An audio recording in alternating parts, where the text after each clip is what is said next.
piece of terrain that will feed the narrative for those players. Your character gains an experience, develops specific powers. Yeah, we had like 28 players in the siege, and it was like, 18 feet long. Players all over the world to literally fight over the same campaign map at the same time. Rules for players exploring a labyrinth.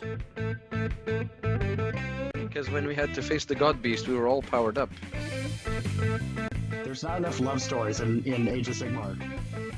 The Maw Crusher mating grounds.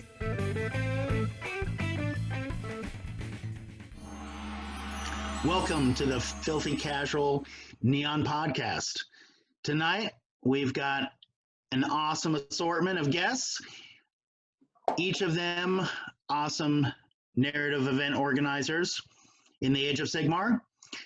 In this podcast, we talk about playing in and running narrative events for Age of Sigmar, where to find them, how to play them, and how to run them yourself.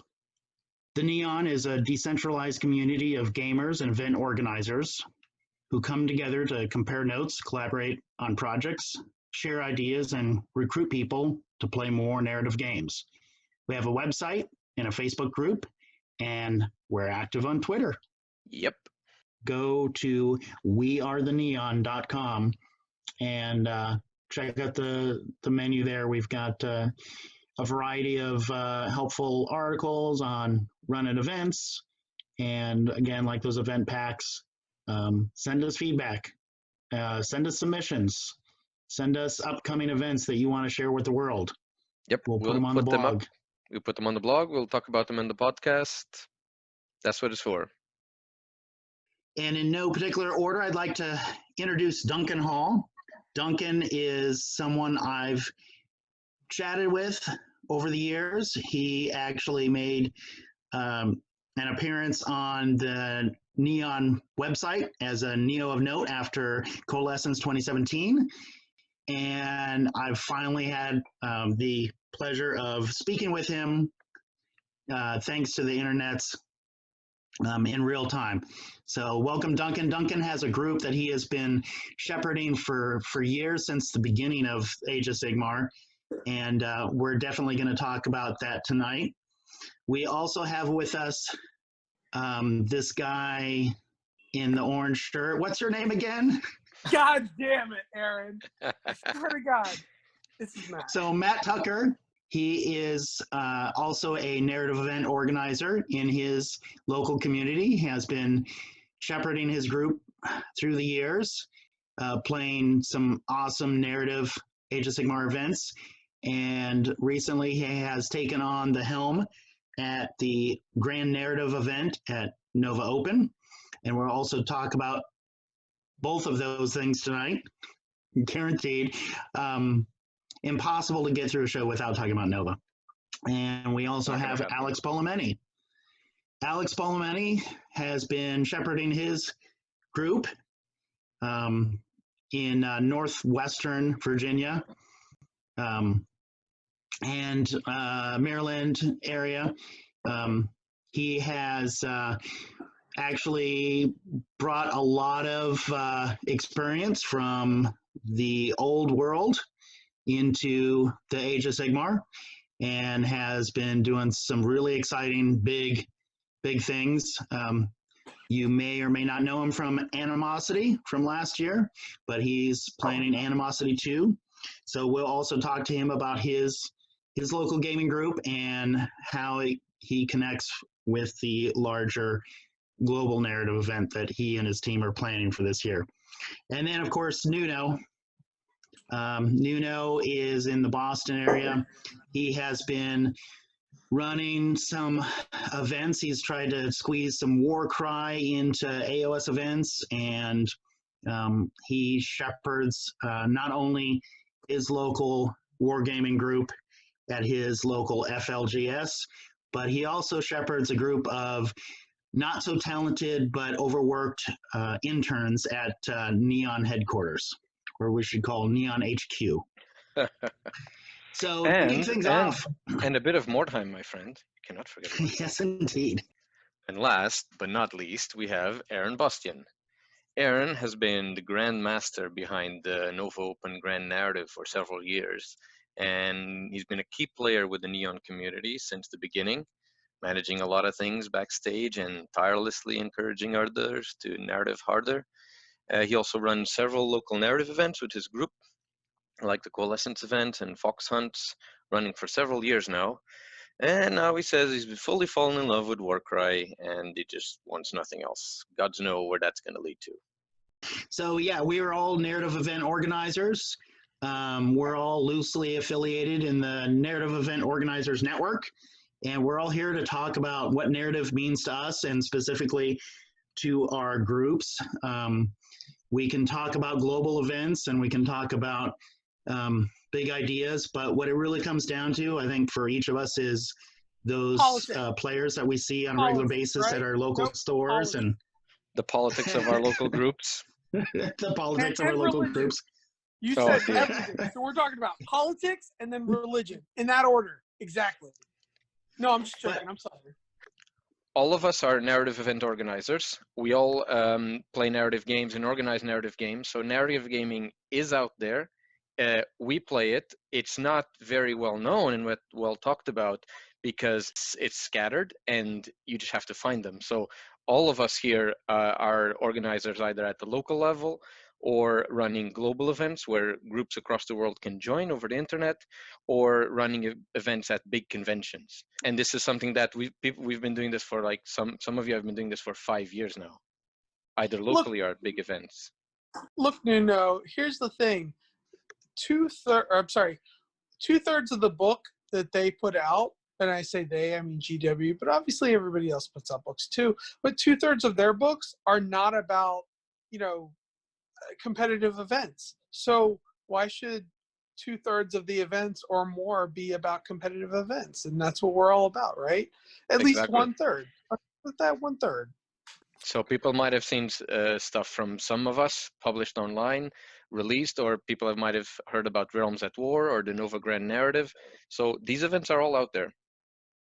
Yeah, I was in a Facebook group chat for a local competitive tournament, Age of Sigmar scene, and one of the guys straight up said, he's like, I only use what's in the last 10% of the book. Like, who uses this other stuff? We do. And I had to jump in, and I'm pretty sure I pointed out, stuff that every single person on this call right now has done with our own local crowds that makes use of the other 90% of what Games Workshop consistently publishes. Yep. It's just a matter of finding who's your local Neo, or if there's no one, then, well, you can become one. Yep. Yeah, thank you, GW, for putting some awesome narrative stuff into the books. That is true. Thank you, GW. Yes, because we do appreciate they do a it. good job. Yes, but first we're going to talk to Duncan because my little introduction for Duncan here is that he has been running basically a monthly narrative event for his group in the Age of Sigmar since like 2015, and he's also produced a lot of unique narrative content. He has an extensive campaign set up. He's got cool maps. He's got a whole page. It's posted on our website with a link to his website that has just tons of awesome stuff to download. So if you've ever Googled Age of Sigmar battle plan custom content, it's very likely you get half a page at least filled with Duncan stuff. It's been out there for a long time. So Duncan, tell us a little bit about your group. Tell us about how it kind of coalesced in the Age of Sigmar and see what you did there. So I mean, we were playing Warhammer Fantasy for many years, and we were actually playing basically narrative games in Warhammer Fantasy back in the day with broad, sprawling campaigns and whatnot. But then the whole community died when Age of Sigmar came out, and I rebuilt it with me and my brother and 2 other guys who I didn't know, and we were the guys playing Age of Sigmar at the time, and we've really kind of brought in a bunch more new players and 40K players who decided to give it a look, and people who used to play Warhammer Fantasy with us and have come back around, and just kind of kept the ball rolling and grown the community. So how many? How big did you guys get? Oh gosh, I mean, so it's not huge. We usually have about 6 people at an event, but there's probably about 12 or 15 of us total who show up, just not all at the same time, basically. Yeah. We've even started to get some bolt action players into Age of Sigmar. Nice. The terrain combines really well. Sometimes I have somebody email Neon HQ and ask about trying to start up a big narrative event, and I always have Duncan. You're always kind of in the back of my mind when I say, "What's your group like? Just try starting like a 1-day event for your local group. Find out what they like." And I think a lot of people like to think, especially with the popularity and sensation of like Realms at War and Stephen Herner's event and other big narrative events that I think some Neos think that they need to jump in and create something really big. But I really think about the testament that you've created with your group, Duncan, that you're just doing it for your local group of players. You're customizing stuff, you're sharing it with the world, but at the end of the day, it's coming down to you running an awesome event on a regular basis for those guys. Yeah, that's really what I try and focus on, is just keeping it fun. We do 2 rounds so that it doesn't take so long, and so that there's not really a focus on having a clear victor or anything like that. And just try and get their input on what the story ought to be going forward, and keep that narrative going from month to month, so that we can create nice little story arcs and tell everybody's characters' stories. Make them all live together in the same world. How hard was it to get people jumping, not to Age of Sigmar, but on the fact that people playing narrative as opposed to match play? And was that confusing for them or not? I've been pretty lucky with my group.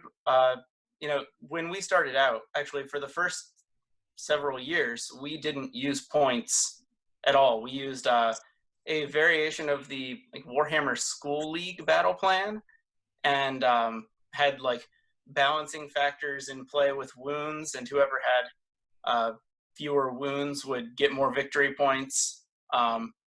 So they were really very on board. I've started to use points now just to make it more entry-level friendly, because it seems like that's the direction things are going. But we have a lot of role-playing gamers in the area, so that helps a lot.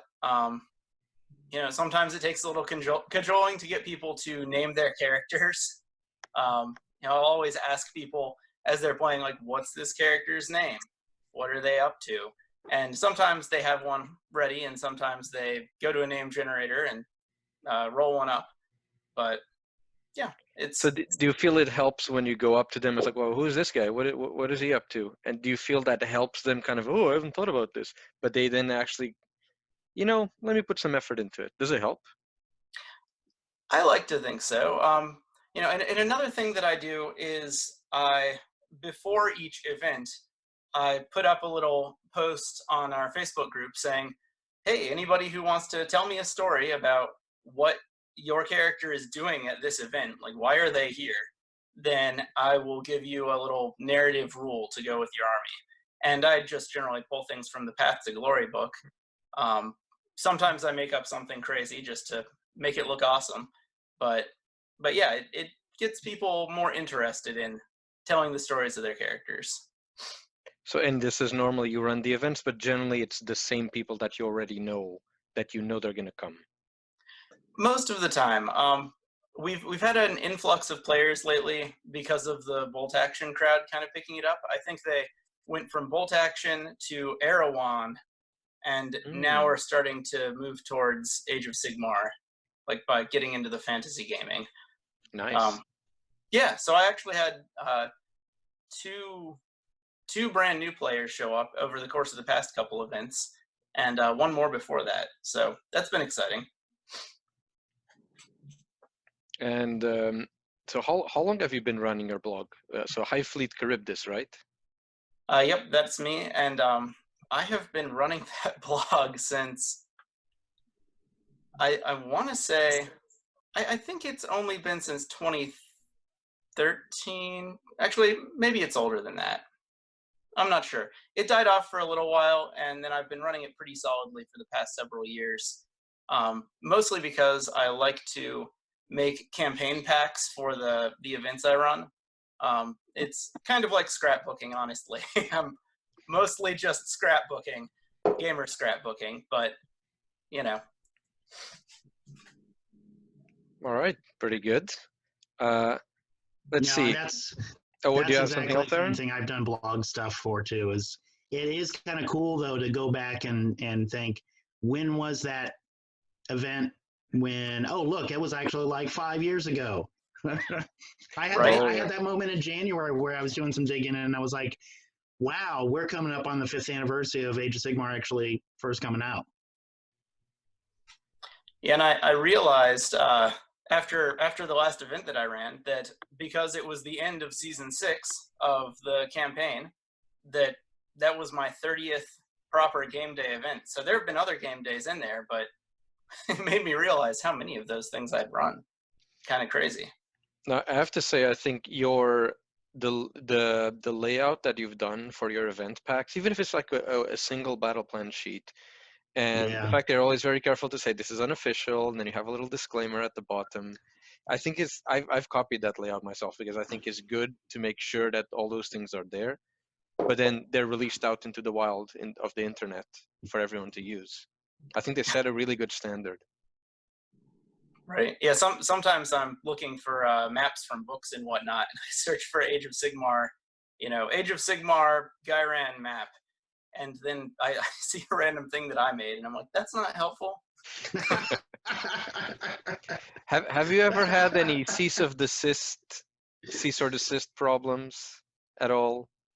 I have not, and I hope that that's because because it's clearly just fun fan stuff. You never know, though. I mean, that's true. I would cease and desist if I were asked to. I think we're at that point with Games Workshop that they actually say, you know what, this helps us. Let them go. Let them do their thing. Right. This isn't Disney. I like to think that they're so busy. They're so busy creating awesome new miniatures and revising their rules that they don't have time to do a lot of legal action. But anyway, Ben Johnson. See, now they do field work with Ben Johnson. They go out into the wild and they talk to people. It's like, what's broken here? What do you like? What you don't like? I really like the last Stormcast episode, the podcast.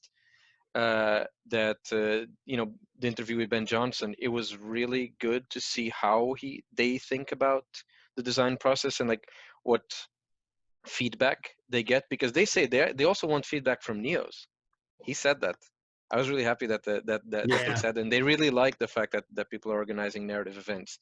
We just need to shout louder with narrative events throughout the world that is not the UK, so that they notice. Yeah. So maybe that's a good segue for us to speak a little bit of what Matt's been doing, also at the Novo Open, but also in his local group. Oh man, you talking to me now? Yeah. Yeah, after you gave us a tour of your house. I'm sorry. That was because okay. So here's the problem. I'm on this very strict 3D printing schedule. Recently, my wife bought a 3D printer. Well, I bought a 3D printer for my wife for her birthday, and but we that know seems really a very using tactical purchase. That's a very, very tactical purchase. Well, so then I bought her the normal, Ender 3, and then I was like, oh, this doesn't work so well. Let me buy you the professional kind, and I'll just take this stupid little normal Ender 3, no problem. And so I was actually just getting off of a 2-day print or 1-day print, 24 hour. Let me show you what I'm working with here. Actually, it's not exactly. See this right here? Mm. Yeah. So what you do is you take this right here, and then hold on, let me show you. You take it, and it's a dice holder. Oh wait, maybe. Anyway, you put dice in it. No, wait, it's the other way around. Shoot, what am I thinking? See? Oh, I see. See, and it holds dice. Sweet. So I just got finished printing out this enormous dice holder that's also in the form of the chaos symbol, and that's the bottom of it that holds it in place. All right, let me switch my camera back around. So this is your regime of 3D printing of all sorts of new stuff for the Nova Open Grand Narrative, correct? Yes, I've been printing the crap out of some stuff. Some stuff I buy, some stuff I find, but let me just go ahead and show you guys a little bit of what I get out of the way, dogs. About what when I say dogs, I mean my actual dogs. They like to follow me around. In the meantime, show us your shirt. Oh yeah, this is the shirt that I got in like a super, what is it called? The Supernova for 2018, or yeah, it was 2018. Let me show you. There we go. That's what I just printed out. Oh yes. So that's going to be on a table in 2020.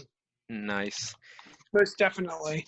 And actually, so dear viewers, you are getting the scoop on what's happening, what's going to be happening later this year if the miasma of Nurgle doesn't kill us all.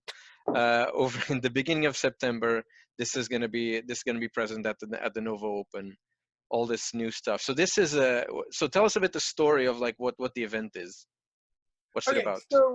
So in years past, we've had it been in Olgu, and I felt like since I was taking over and having my boy Justin with me, that we shouldn't really, play in the same universe that we've always been playing in, which is Olgu, because Dawnland was Aaron's baby, and so what we're gonna have an invasion from Olgu into the realm of Gur, and go on. Sorry about that.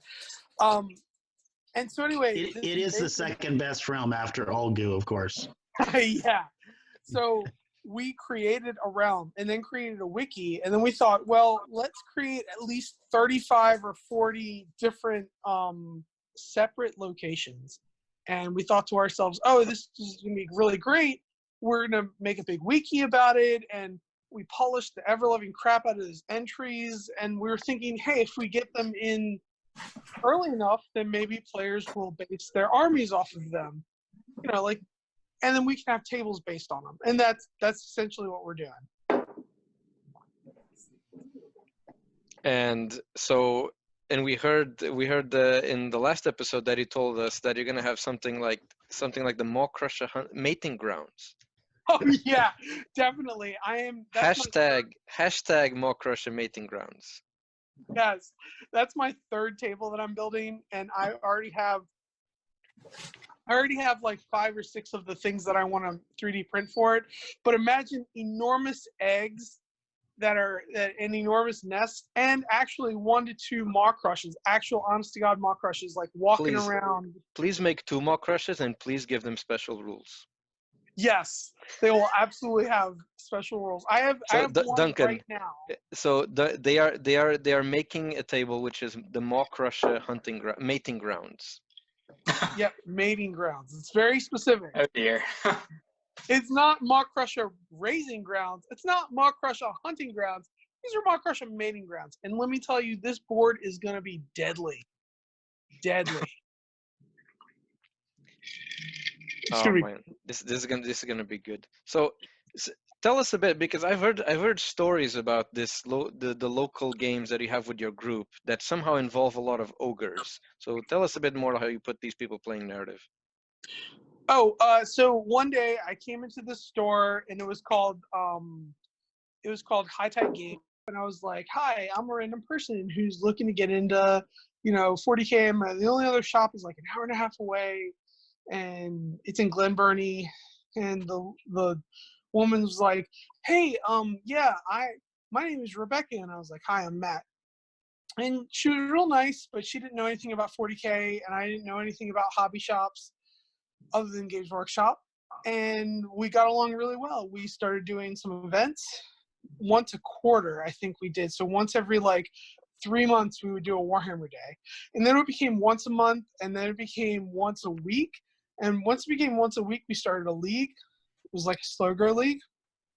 And slow grow really helped. And we timed the slow grow league in accordance with the Warhammer 8th edition, or I'm sorry, the 40K 8th edition release. And that really worked well because a lot of people responded well to it because it was kind of based on AoS, but they kind of got all the cogs out.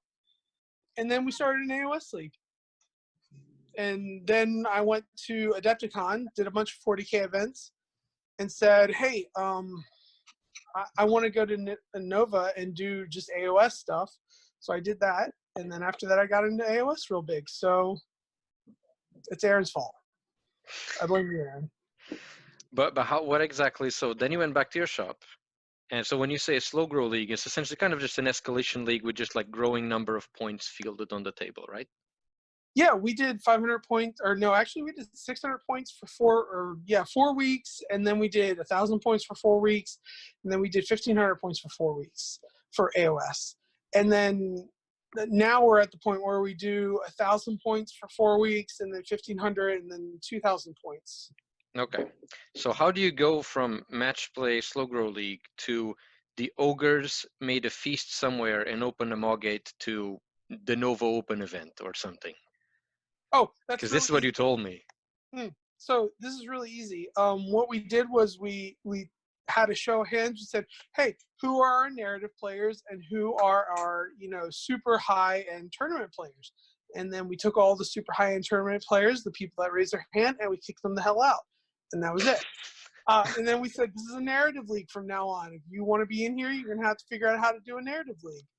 And they said, "Well, what's a narrative So how league?" many people did you have to kick out? We didn't kick anybody out. Let me be very clear about that. I was just kidding.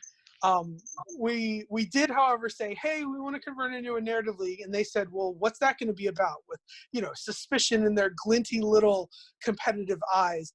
And we said, "Well, it's just really a map-based league where when you win or when you achieve certain narrative results, then you get to pick what goes on the map. You get to build cities, you get to build settlements, towns, quarries." You get to chop down forests if you want to, whatever you want to do. And everybody was very happy with that. They loved the fact that every single game that they played was an attribution to what happened in the map. And it wasn't like... Because building quarries and lumber camps is exciting Warhammer narrative, right? You would be really surprised at when I tell a player, when they say, "Well, I want to build this fort here," and I say, "Well, you're going to need stone and you're going to need lumber, and neither of that are in the desert, and that's where you are, buddy. So you're going to have to figure out those two things." And they say, "Oh man, I need to build a lumber camp," and I'm like, "Okay, no problem, sounds good." You know what I mean? So that's how we kind of went about it. We fly by the seat of our pants and also have a decent set of not narration, but a decent background for where everybody was. So if they needed lumber, they would say, "Oh, well, we're going to have to go up to this forest." And we're like, "Well, it's haunted by those night haunts. So you're going to have to defeat them before you get some wood." And they're like, "No problem. We'll do that. No problem." And this could not have happened if you already were, because they were looking to you for kind of running this whole thing, right? They wouldn't have happened if you hadn't already been organizing the slow grow leagues. Well, yeah, but it was a process of I was like, "Hey, does anybody who wants to run narrative?" And nobody raised their hand. Right. And I said, "Well, who wants to run competitive?" And no one raised their hand. And I was like, "Well, I'll just keep running, but we're going narrative from here on out." So that's how it worked. How long did it take? To build a solid group of people? Probably about a year. or so. Before, like the first time that we actually had one of these days, I think 3 people showed up, and one of those people are still in our league now. The other 2 have moved on. One of them went to War Machine, and one of them quit the hobby. But over the years, we've just gotten people in. They stayed because they like playing, and I don't know, they just like it. And Did they you like ever the fact- have? Did you ever have one of those days, Matt, where you showed up and no players showed up? No, we never had a day where no players show up. We recently, with this whole coronavirus thing, we have had a day where only 3 players showed up, plus myself. But that was because all the other ones were like, well, I don't really feel like showing up. So I don't count that. But normally we get about 12 people. We get between 12 and 36 people. Nice. No, that is awesome. That is awesome. I've certainly had my share of showing up for a designated day and being there alone, trying to convince some Magic player to give it a shot. I feel like fortunately we have kind of what's called a captive audience, because there really, I'm not joking when I say there is no other shop between here and like Glen Burnie, Maryland, which is an hour and 30 minutes away. So, and there's no Warhammer shops around here. No, Warhammer proper shops, I should say. No Games Workshops. So it's not like anybody can go anywhere else but this place to play. And we're like, hey, if you want to play narrative, we're with you. If you want to be a little more competitive about it, then maybe like run your own event. And nobody's stepped up to run their own event so far. So, So Alex, lately you've been running your group in a Warhammer store, is that correct? Yep, Warhammer Winchester. Which definitely is a bit of a captive audience, like Matt was saying. Somewhat. So we have Dragonfire Comics, which is a local shop. It's about 15-20 minutes away from the Games Workshop location. We have Huzzah Hobbies in Ashburn, Virginia, and they have a really big venue.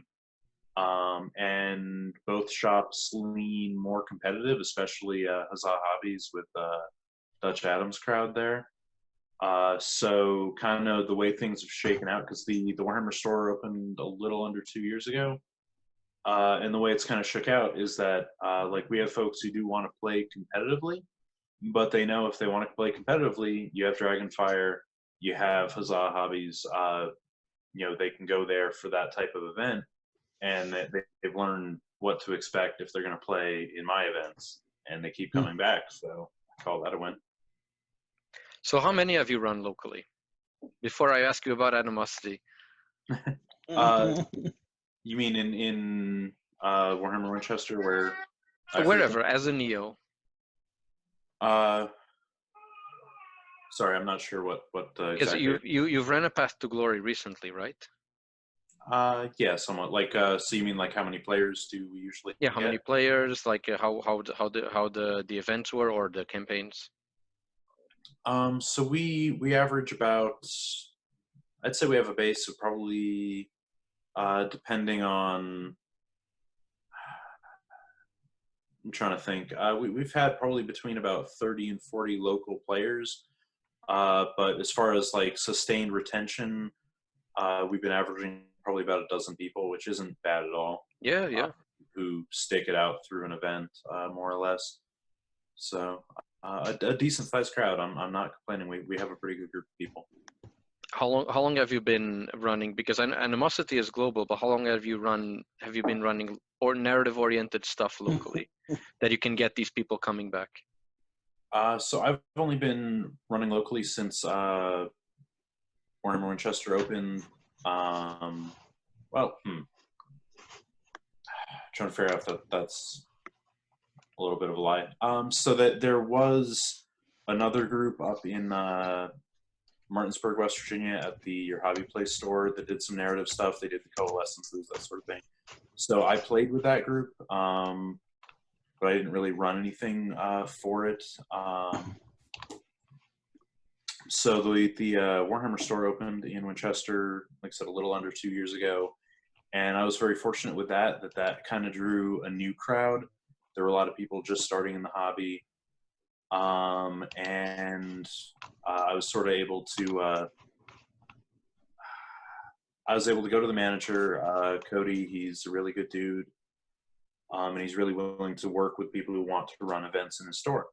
And I was able to go to him and be like, hey, I want to do a Firestorm campaign from the old Firestorm supplement, but I want to make it team-based. And he's like, cool, let's do it. And that was right when pretty much the Age of Sigmar crowd, people were literally just starting their armies. So I was able to have that kind of be the first experience a lot of these guys had in Age of Sigmar. So that was the first time I really ran a narrative event, and that ran for, I want to say, about 5-6 weeks, something like that. So yeah, we started then, and I've run, I'm trying to think, I want to say about 4 or 5 events since. That was the first one, and that kind of got the ball rolling. And how has it been, the interaction? Because there's a lot of match play players in your area, right? So how has it been, that interaction? How easy has it been for you? I have to say it's been a little strange, because pretty much everyone locally, they're very enthusiastic about the narrative stuff that I do, but a lot of them still bring that sort of competitive mindset to it, and it's been a really fun learning curve. So what I've started doing going forward from here is I've actually brought, it's like you mentioned, Animosity. I brought one of my local players into our team who's more competitive minded, so you can look at what we're doing and be like, okay, this is how I'd break that. Because I would come up with stuff that, you know, I might have shamelessly stolen from one of Bostian's events, and like it worked great there. But then I bring it to my group, and they're like, cool, I can make a Keeper of Secrets that will blend a Bloodthirster in one activation. So that's not what I wanted, but sure. You know, so people are still having fun, but it's been interesting trying to balance doing homebrew for narrative effect and then having people make it competitive. Oh wow! So you're actually running the gauntlet, because it's not just running a narrative event, which is, you know, they're always boutique events. You also have to essentially make it ironclad in terms of rules. Yeah, absolutely. And again, I have a great group of guys. I can't complain about them, but just they're kind of their nature. They'll skew that way. But as long as everyone's having fun, you know, I'm happy to work with that. Well, you're getting a lot of training as well. Because I think, Man, I feel your pain with that. It's the same thing here. I believe it. So it makes me wonder, especially Duncan talking about going years without using points. In fact, I remember when Duncan, you contacted me indirectly for that first coalescence in 2017, and you were like, we were talking a little bit about your group and everything. You're like, yeah, coalescence, this big narrative global event thing that I want to be part of. This is going to be the first time we've run an event with using match play points, because up to that point you had literally just been running pretty much open play. Can you tell us a little bit about how that's worked and how you lasted that long? Because I remember when that first GHB came out in 2016, people were just like, now we have balance, because we couldn't figure it out for ourselves before. You know, we had always just kind of eyeballed things and not worried about it too much. We're a bunch of just dice rolling guys, and one of my friends has this concept of what he likes to call pointless gaming, and it's that, you know, rather than trying to win this battle, you're trying to do interesting stuff, and it really takes more of a role-playing gamer approach to it, like in the immediate sense. You know, you don't necessarily want to slaughter your opponent. You want to make that really cool general duel happen. You know, I've got another friend who, if the battle ends in a tie, he will challenge his opponent to a general battle, and you put both generals up next to each other and roll dice until one of them kills the other one. You can't cast spells in a general battle. It's against the rules. Ooh, ouch. So if one player's got a Mock Russia and the other's, you know, free guild general, it ends poorly. But they do it. That's he honors awful. it. There needs to be more duels in AoS, in my opinion. Yeah. Let me Yeah, be more sometimes- specific. When I say that's awful, I just mean the general the free guild general that's getting eaten by a maw crusher was awful. Not the concept. We all feel concept for the is free awesome. guild general. Yeah. Yeah, and if I could piggyback off what Duncan was saying, that's one of those things I'm still figuring out how to capitalize on it, but it seems to help with the more competitive-minded guys is if you give them something other than just tabling their opponent, if you give them something else to kind of channel that competitive nature into to try to accomplish, like they'll go for that too. So it like I said, I'm still figuring out that formula, but the few times it's happened actually really organically, it's been really cool to watch. No, I Yeah. know exactly what you're talking about because we do the same thing with our competitive guys, which there actually are a few competitive people that stay. And when they ask me questions like, well, how am I supposed to play? I say, well, just take a shitty list. Take a really bad list and then try your best. And it's going to challenge your competitive spirit and your strategic know-how if you take like a Highlander list against one of these other guys. It's, if you just don't take if you have none of your, super great, fantastic units, or maybe only one of them, then you're going to have a hard time. But hey, it's going to be a challenge to you, right? And that's going to help you. Yeah, I think I think your suggestion of you can build a fort or the lumber camp. Like if you give people the objectives to do other than just tabling, people like something to work for. Is that what you mean? Yeah, I'd agree with that.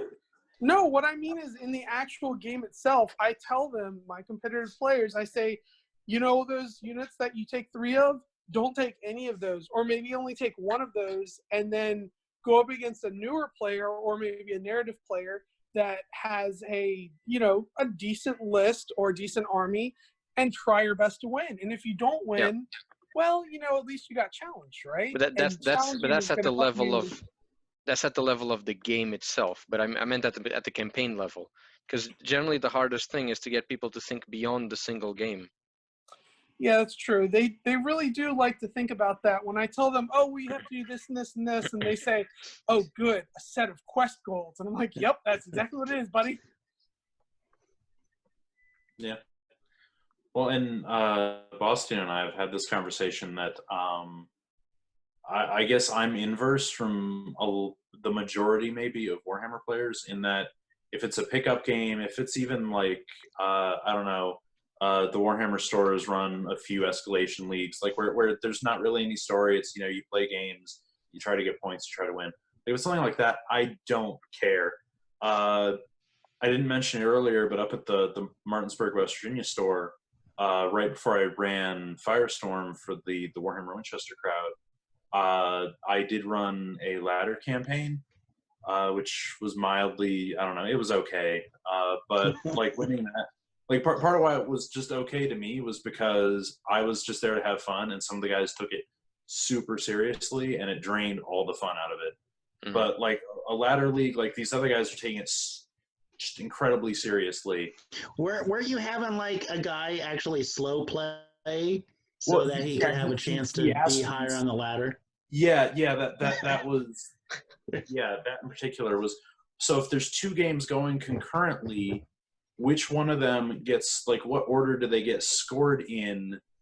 And I'm like, I don't know, whichever one finishes first gets scored first. It's like, so I should slow play so I get scored second so I can try to hop. I'm like you're playing for a $10 gift card. Yeah. Like that's the prize. But it's important to kind of think of ways of how to sort of like channel that type of energy and attention into goals, concrete, tangible goals that may even give people a prize. But if you make the goal tied to, some narrative objective or a narrative action, and it can work. And that's what I was starting to say. The conversation I've had with Aaron about that is if it's something like the ladder league, like I came in last, I didn't care. But when you were on the fence about coming to Nova, and I said, well, maybe the Wizard Fox might be there, you're like, okay, I'm coming. Where do I sign up? Yeah. Do you have a grudge against Fox? Yeah, when it comes to Fox Hunt, like that is deathly important to me. Like that is winning a grand tournament at Nova important to me. You know, it is all on the line. So Like yeah, go describe Fox Hunt. Like you describe Aaron's as Fox Hunt, so we can see. Specifically your role in it and how you come so close to landing the final blow, but somehow. So I mean, I only jumped in on Fox Hunt 3, a couple of years ago now. So basically, my story was I have a collaborative Stormcast project that I'm doing with a friend, and it's basically a Stormcast chamber of just Stormcast heroes, no infantry, no battle line, nothing, just heroes, and they get sent to fulfill very specific tasks. And I'm like, so I see Fox. I'm like, well, there's this out of control crazy wizard. Like, all right, Sigmar's like, okay, we need to stop that dude. So he sends the Avengers. Yeah, basically. So yeah, that entire it was 3 rounds, and like eventually you ended up on his personal battle barge, and like I gamed the entire day with the intention of getting the killing blow on Fox, and I was very happy that even though his corpse got away from me, right? No, you did get the killing blow, but there was an unexpected twist that you guys went straight still getting away. Yeah, you guys went straight into a cutscene, which I wasn't expecting. Like DM magic. Rolls. So he got away that time. So then I came back this past year, and his corpse just barely got away from me again. So. It was that Iron Jaws, wasn't it? Your can't remember his name now. Yes, so the one hero Iron was Jaw locked guy, in a vortex with an Iron Jaw fighting over who was gonna land that killing blow. King Nimrod. He's a Gargan. Yeah. He is indebted into service to the Watch Templar, and he's ancient beyond reckoning, and he can't die. I'm like, all right, well, he's going to go in after him. I don't even remember, like something about a whirlpool that sucked the entire table into it. Like I just kind of at your events, Bostian, I just go with it. So yeah, don't ask to see the rules. Yeah, just roll because there are none. Yeah, that's what I expect at your events now. Just. Like at any point, it's like, all right, well, role book, all right, it's role play now. So. yeah, it's a good thing. It's a good thing Tucker's taking over for the grand narrative. Does that make us safer? Is that what you mean? It's going to be safer. Yes. And then when you can actually design a battle plan or a campaign pack that emphasizes, those quests, I love having a goal for a player that is just don't lose too badly. Tucker had a game last year where we had a player with a very tough army and basically took on 2 opponents at the same time, and he was like, don't expect me to win, and we're like, no, we don't expect you to win, but try not to lose too poorly. Spoiler alert, he definitely won, by the way. Oh. So I've given up on using battle plans, actually. I just tell them, deploy here all at a time. Here's the objectives. Here's the table special rules. Go. When the time is up, I'll tell you. Because I say that because when I play with the battle plan, if it's cards, it works better. But if it's like one of these sheets of paper and you're trying to play, it gets in the way. And I've sort of learned that how simple can I make that? Even if it's narrative, catch that guy in the center of the table. He's running away. Well, it's funny you bring that up too, because Warcry has some great objective cards where it's just like, be the first one to kill your enemy's leader, your opponent's leader, or steal the chest that's in the middle of the table. Excuse me. Nuno, you are going to be so disappointed with our battle plans then. Why? Because every one of them is this sheet of paper that's like this super awesome narrative battle Buddy, I don't pass judgment, honestly, because I've done that so many times as well. I mean, I'm saying that for AoS because I've sort of found a way to avoid having to do it, but I'm organizing a Mordheim event. Ooh, there's rules that never end. So I'm stuck back on it again, so don't worry. I was supposed to be like editing your pack today, but instead I'm doing this. Oh, Like, no, I no could be edit. I just drunk wanted to kind of and have a editing your look-see. pack. Don't worry. No. I will definitely edit it. Like, Oh, don't worry. thank you, man. It'll get me a total edit. I'll give you a line-by-line Christ. thing. No problem. You don't need it, thank you. No, I will absolutely do that for you. Oh, But only when you're drunk, right? Oh, yeah. Only happens when I'm drunk. I wouldn't expect any less. Thank you. All right, so I need Duncan's take on beautifully edited battle plans. Yes or no? Beautifully edited. I mean, I like them, I mean, but gorgeous editing. thank Yes. you. They need to be play tested, man. We have a captive audience, and I force my FLGS players to play test the crap out of our battle plans. Yeah, I wanna hear your opinion about that, Duncan, because you're so prolific that can you play test them before you actually run them? Not even slightly. So I just write them and I put them out for my players to read, which sometimes they do, and sometimes they point out issues with them. More of the time, they say, "Hey, is this supposed to happen at this time? Because this says it's supposed to happen at the end of the turn, but that doesn't make any sense or work."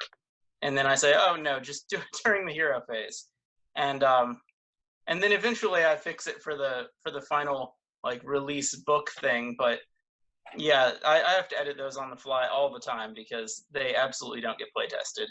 At this point, my game days are the only time I even get to play Warhammer most months. But when you actually when you finally put the book up, the whole format, that has already been play tested because you've already run it once.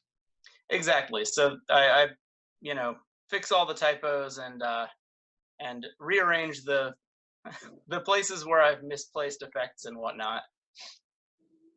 Mm-hmm.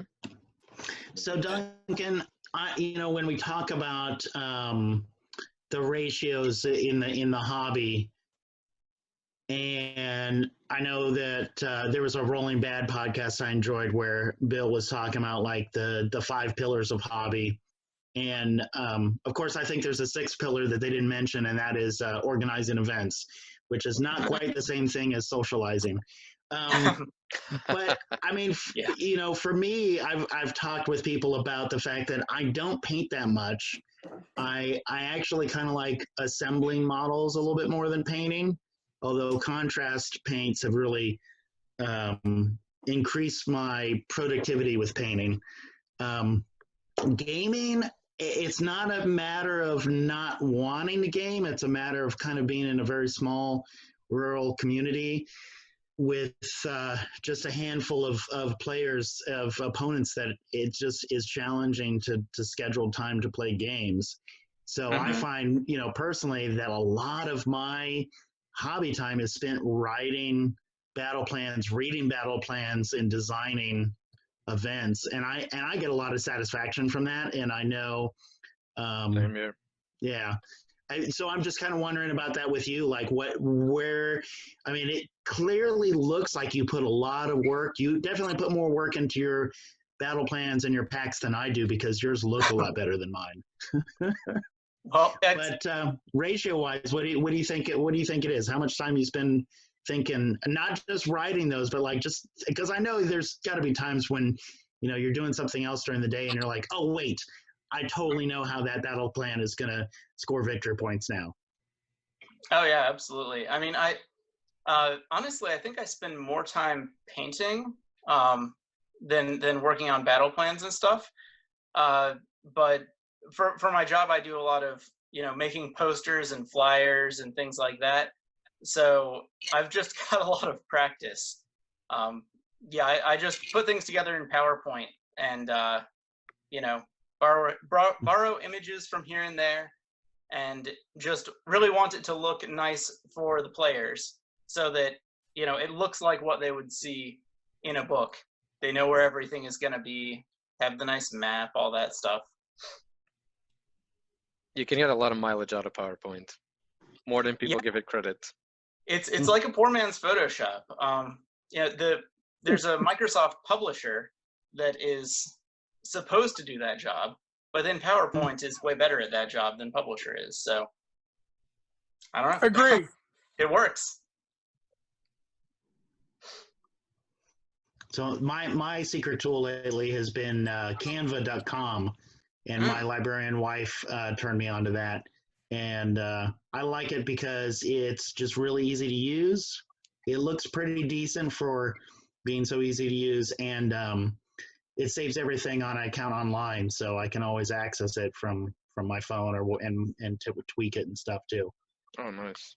Right. So, yeah, there's definitely there's definitely tools out there, because I just remember it wasn't that long ago where I was using Word for all of my packs and all of my documents, and it was a lot of black and white.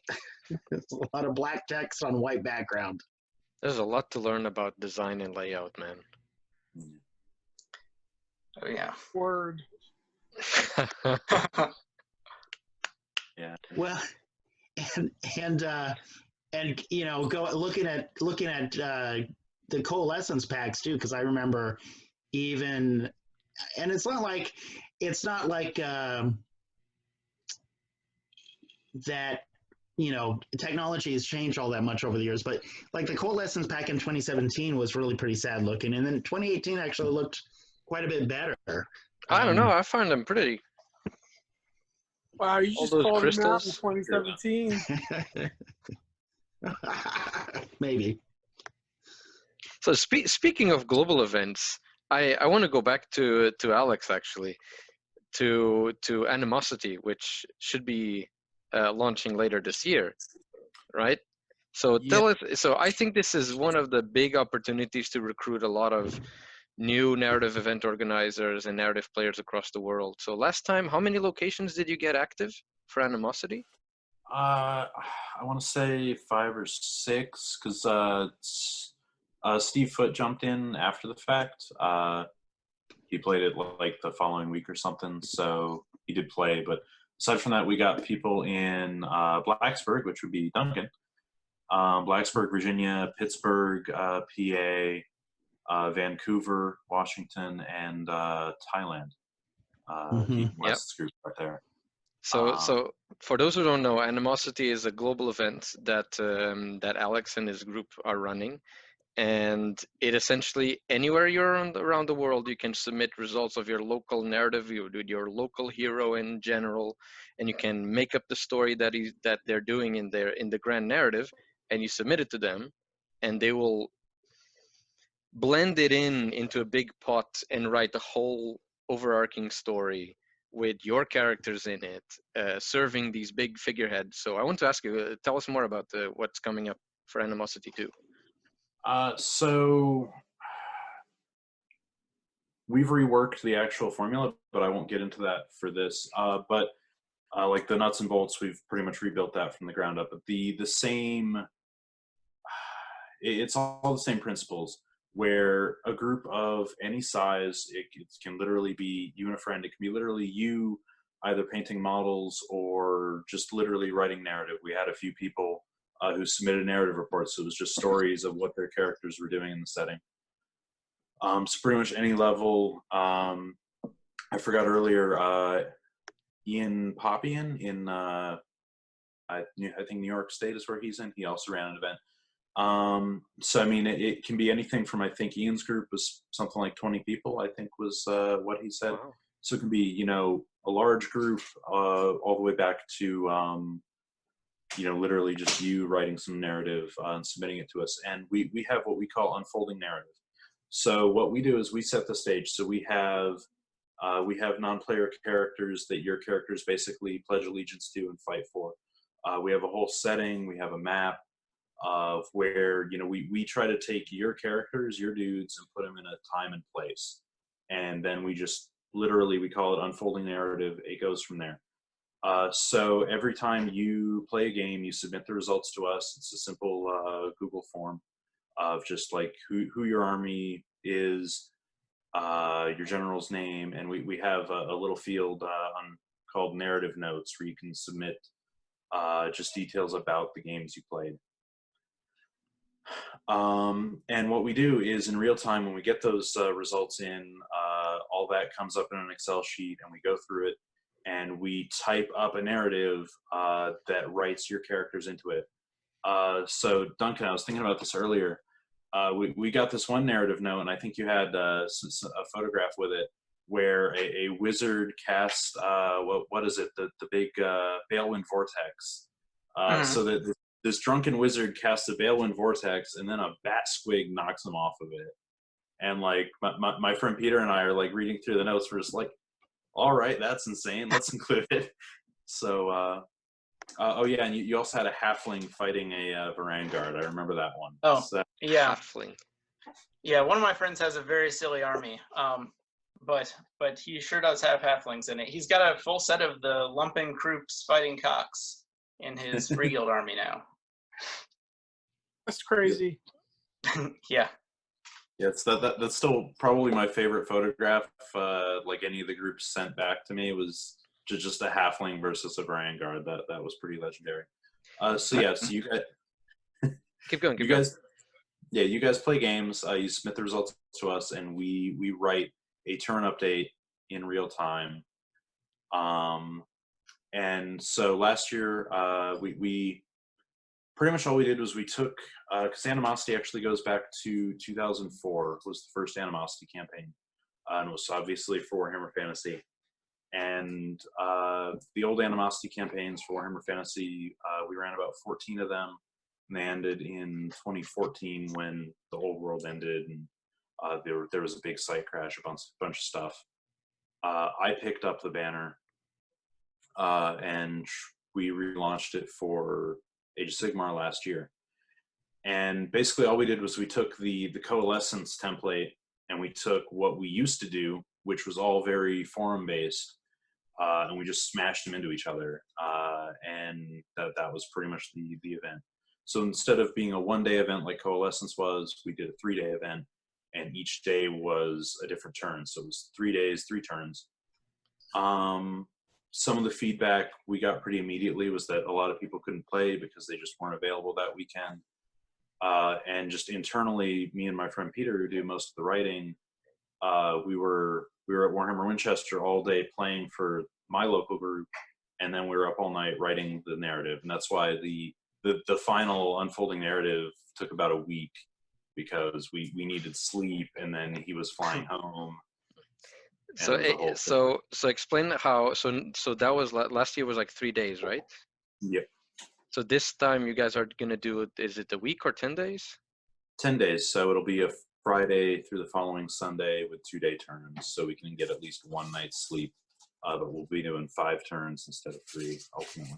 And do you plan on managing to have all the results from 1 day processed into the unfolding narrative, so before people play again they can read it, or is that not going to be possible? That's the intention. Oof, you guys are not going to sleep. That's what the intermission night's for. Oh, I see. Good idea. And I think we're going to cut off results a little earlier, so we get started a little earlier too. I don't know. Again, we're mixing things up. We learned a lot from last time, but I'm pretty confident with the system we've got going. And the results themselves aren't that difficult, because all we do is, like I said, the narrative event organizers locally, so Duncan, whoever, you submit the Google Forms back to us. Literally, our mechanics guy, Nick Chapman, he's building an Excel engine. So literally, we just download the Google form and enter it into the Excel engine, press a button, and that computates all the results. So that part is pretty quick, and we can figure out, what we need to write from there. It's the writing part that takes a little longer. And that dictates who's going to control each of the regions that you guys have, correct? Well, yes, but actually no. So Animosity always was very map-based, where you controlled, like a game of Risk, you controlled places on a map. There were a lot of layers to it, and kind of coming off what we did back in June last year, two of my guys, Warboss Kurgan, you might know him from Twitter, and Nick Chapman. They both were like, I feel like they kept quiet about it for a little bit, and then they just hit me over the head with it. Like, this is too complicated. We need to streamline. So we're shifting more to the Dread Solstice model. So there will be narrative paths that players can pick. So it's a little bit like pick your own adventure, except each option will be opposed by one of the other groups of players. So it'll always be, loggerheads. You're always going to be fighting against other actual players, no matter what story path you pick. Is it going to be if you go to page 58, will you die? What's that? Choose your own adventure. Is there going to be a thing where if you choose the wrong path, you're going to absolutely die? You have to choose another army to play with. Well, yes, but actually not. So nothing like that, because it's not nothing is pre-written. We're not figuring out trees beforehand. And that's a big part of the experience, is that Animosity is open-ended. We set the stage, and then it's improv from there. But saying that, you can certainly lose. That's a big part of it too, and that was a big part of my experience as a player back in the late 2009, 2010. Was the faction I was a part of. I don't know. I lost a few wars, and it messed me up. But that was what was great about it. There was no.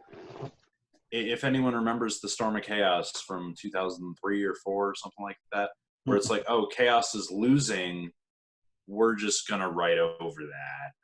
It's nothing like that. If you're losing, you lose the war, and that's the narrative. So the story is just gonna take it on the chin, and you guys are gonna improvise, and what will be will be. Yep. So tell me, how much, if I want to write a narrative report from an actual battle, or just a text narrative, how much can I manipulate what the figureheads want to do? So I'm going to take a moment to explain how the figureheads are going to work this time around. So can I dictate what the bosses are doing? No, you can't. So one of can we earn enough narrative points to affect what the bosses want to do? That's what we're asking. Yeah. Yes. Oh my God, we're doing competitive narrative. Look at this. We're breaking the game. So yes, it's very important to us that our figurehead NPCs are there to enable the player narrative. Technically you're fighting for them, but they're plot devices to help you tell your own story. So yes, certainly what the players do and and what the players want will impact how the figureheads act. They basically, for the unfolding narrative, they give us a window to view your players. So I guess a more direct answer is that we don't write your characters for you, and we don't expect you guys to write our characters for us. So it's supposed to be kind of a symbiotic relationship there. But there's an acceptable level of interaction that one can write in, right? Yeah, we very much want players to feel like they have their characters have some sort of relationship with the figureheads. There's a reason why they want to to fight for these people, and we've taken that a step further this year, in that if players choose, they'll be able to include custom war scrolls for the figureheads. So basically, one of the figureheads shows up and tries to help you win your battle. And I may have gotten carried away with the idea. No, I don't think you didn't. I do not. Yeah, I fully support it. Well, so at least for here in Winchester, I'm going to have a model for every figurehead that my players can take in their games. So the first one that I finished and that we'll be rolling out hopefully in the next week for our first really big update will be Anruil Bright Eyes. I'm not sure if you can see him here. See, he's a pointy-eared little elf. So yeah, my players, if they choose to, one of them can take him in their army, or if me or the store manager want to roll dice, like he may just show up in someone's game. So. Hey, wait. When you say pointy-eared elf, do you mean really pointy-eared, like, as in belongs to those Azir elves, or? Fair point. Yeah, I guess he would actually. So. Actually, what is? Sorry, go ahead, Aaron. I'm almost glad. I was going to say, I'm almost glad, Alex, you didn't play at Nova in 2018 because we were all over the place.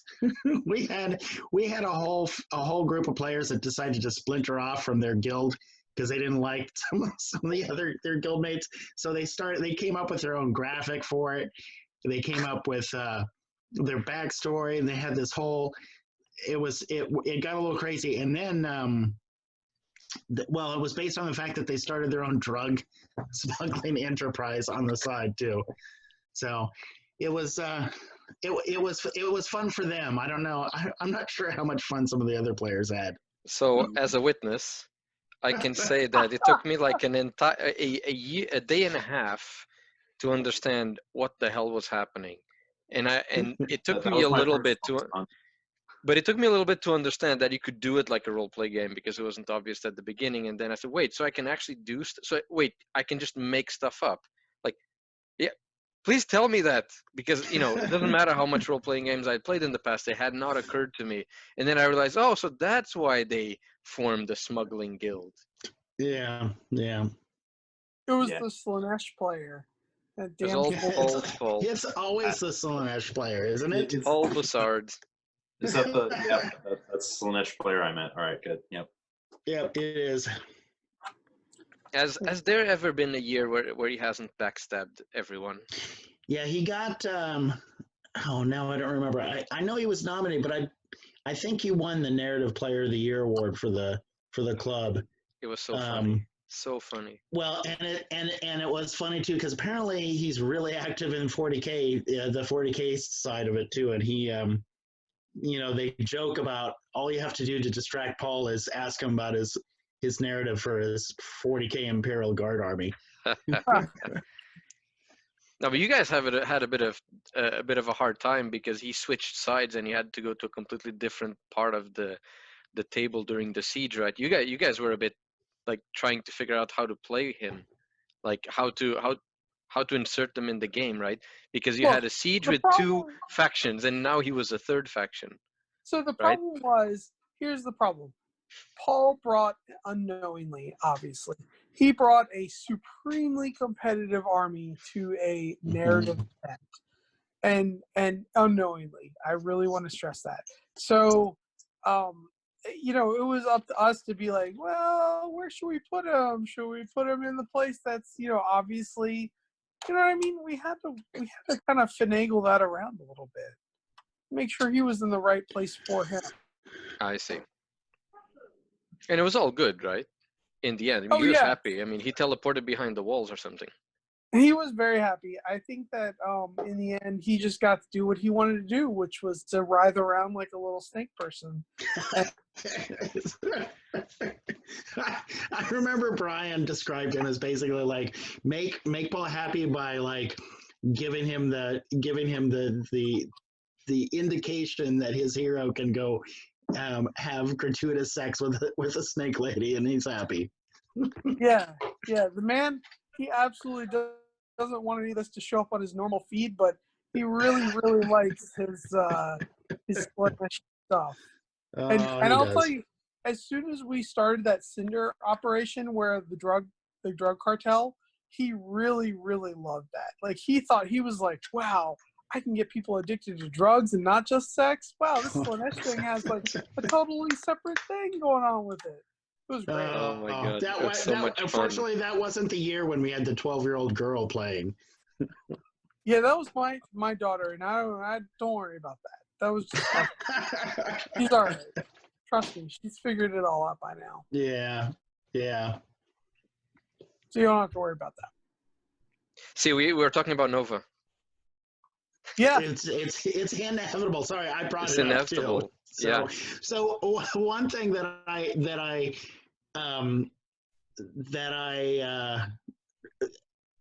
was just gonna say, like with Duncan is just seems so into his group. He's just like, so we're running an event like the first Sunday in September, and it's like, yeah, that's the weekend of Nova. And he's like, what's Nova? No, so because I think you invited me down last September, and I was like, yeah, I'm not gonna be able to make that one. Did you just shrug? I hadn't heard of it. Oh, man. Oh no, I'm fully on Duncan's side, to be very honest, because like most people don't travel to tournaments, to big organized events. That's You know, true. you want to go to your local shop, and then you see, God damn it, local shop, when do you run a narrative event? You kind of sort of have this expectation that I don't know, either the store manager will do something or some local organizer will do something. But you know, when it doesn't happen, it kind of has to be you. I mean, I guess that's an experience that several of us have gone through. Well, I know, and here's a question for kind of all of you, but for me, I got into playing AD&D when I was about 9 years old, and I played some Star Frontiers. I really got into role playing really big when I was about fourth and fifth grade, and sixth grade and seventh grade. I mean, it did all the way through high school. But a big thing for me is, in order to play, I would have to usually DM, because otherwise it was just hanging out with like one or two guys just making characters all day. And it's like, well, let's play a game. Well, I don't want to run it. So it would, if I wanted to play, I'd have to run the game. And So it was the equivalent of list building. yes, yes, very much so. So for me, when I first got into Warhammer, there wasn't any fantasy going on. There wasn't any gaming going on. So it was kind of like, if I wanted to play games, I needed to set up some demo days, and I needed to actually be the organizer to get people to show up and just say, hey, on Saturday, I'm gonna bring pizza, and let's just get together and hobby for a couple hours or whatever. So I'm just curious, like with you, Duncan, I imagine that you've been something of an organizer or DM for a while. Yeah, I mean, and it was basically just like that. It was, if I missed the glory days of Warhammer Fantasy campaigns, and nobody else was going to make it happen, so Yes. just had to do it myself. Mm-hmm. Well done. No, I mean, have all of us had role-playing experience running as DMs? I have. I haven't. I've DM'd a lot. Yeah. No, we would like to prove that you don't need it, right? Many No, of us you have had, need but not everyone. Yeah, I don't think I haven't really done role-playing games. Like that's not really my sphere. I got into Warhammer in like 2002, and that's just where I've been ever since. But like the thing about like getting people to run events, like I really appreciate the manager at Warhammer Winchester, because and I think some of you can maybe back me up on this, like I was saying about having competitive people. I'll get feedback that maybe is a little harsh, where people we're gamers, so we're very passionate about this. So make commentaries about rules, interactions with some of my homebrew, whatever.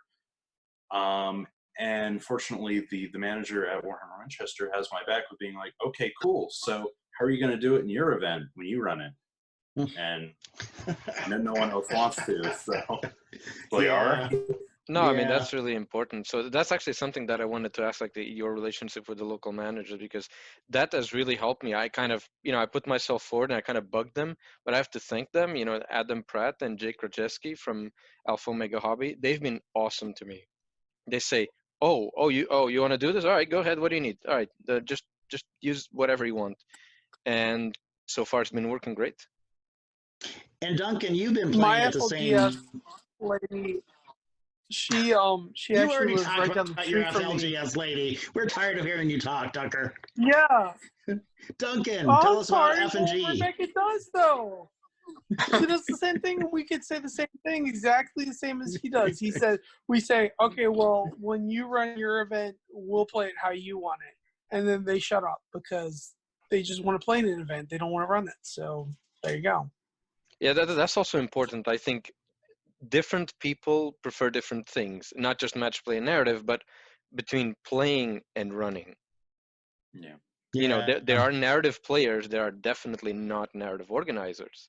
You know, and it's good to kind of, you know, you don't need to enjoy both. Well, how much of it is enjoyment, or how much of it is feels like duty? I don't know. Because I don't know. The week before feels like duty. Before it doesn't. Yes, it does. So I did want to ask Duncan, because Duncan, I believe you've been playing pretty much at the same store since AoS dropped, right? I've actually been playing at the same store since 5th grade. All right. No, that's awesome, and they've given you a lot of support, I imagine. Yeah. Absolutely. I mean, I've been hanging out there through several store owners at this point. I remember when some of the oldest scenery was made. It's you know, wow. we've just got a good Warhammer community, and we've built it over decades. So yeah. See, this is why if any of you are familiar, like, I don't know, like the Vice News cable channel where they just do these kind of like, you know, gonzo journalism things and send a guy into, you know, a sex shop or something to just interview swingers. Like, I want to see them do a show about like miniature war gamers and just go down to Duncan's store and just be like, these guys have been playing this miniature game for decades. Are you sure they haven't? You know, they've gone to a lot of places. Yeah. Fair. But like under the mantle of narrative Age of Sigmar, like I feel like it's really cool that you know, Duncan and his group can, you know, have these really deep old roots there, and you know, my group literally, I'm one of the few people who's been in the hobby more than maybe a couple of years. You know, but we're all doing the same thing. We're all still having, you know, a good time with narrative play in Age of Sigmar. Well, but that helps because then you have the veteran rank. You know all the stuff. That's good. Do we though? Huh? Do we though? No, because it helps when if you're new, if someone who's kind of sort of been steeped into not just the lore but what has been done before, knows like good models that you don't sell that you can't get them anymore, or you know, there's a lot of like know-how for having been there since a long time. Really helps. It also helps you kind of like what has been done before and worked that they stopped doing. Yeah, I feel like living memory is maybe the words you're Yes. I think Animosity in that sense is a good manifestation of that, because I'm not sure, like I don't think I hadn't heard of it, and I don't think I could have come up with it, because I wouldn't think, oh, that can that work? And you know, yeah, it's already worked for years in Warhammer Fantasy Battle.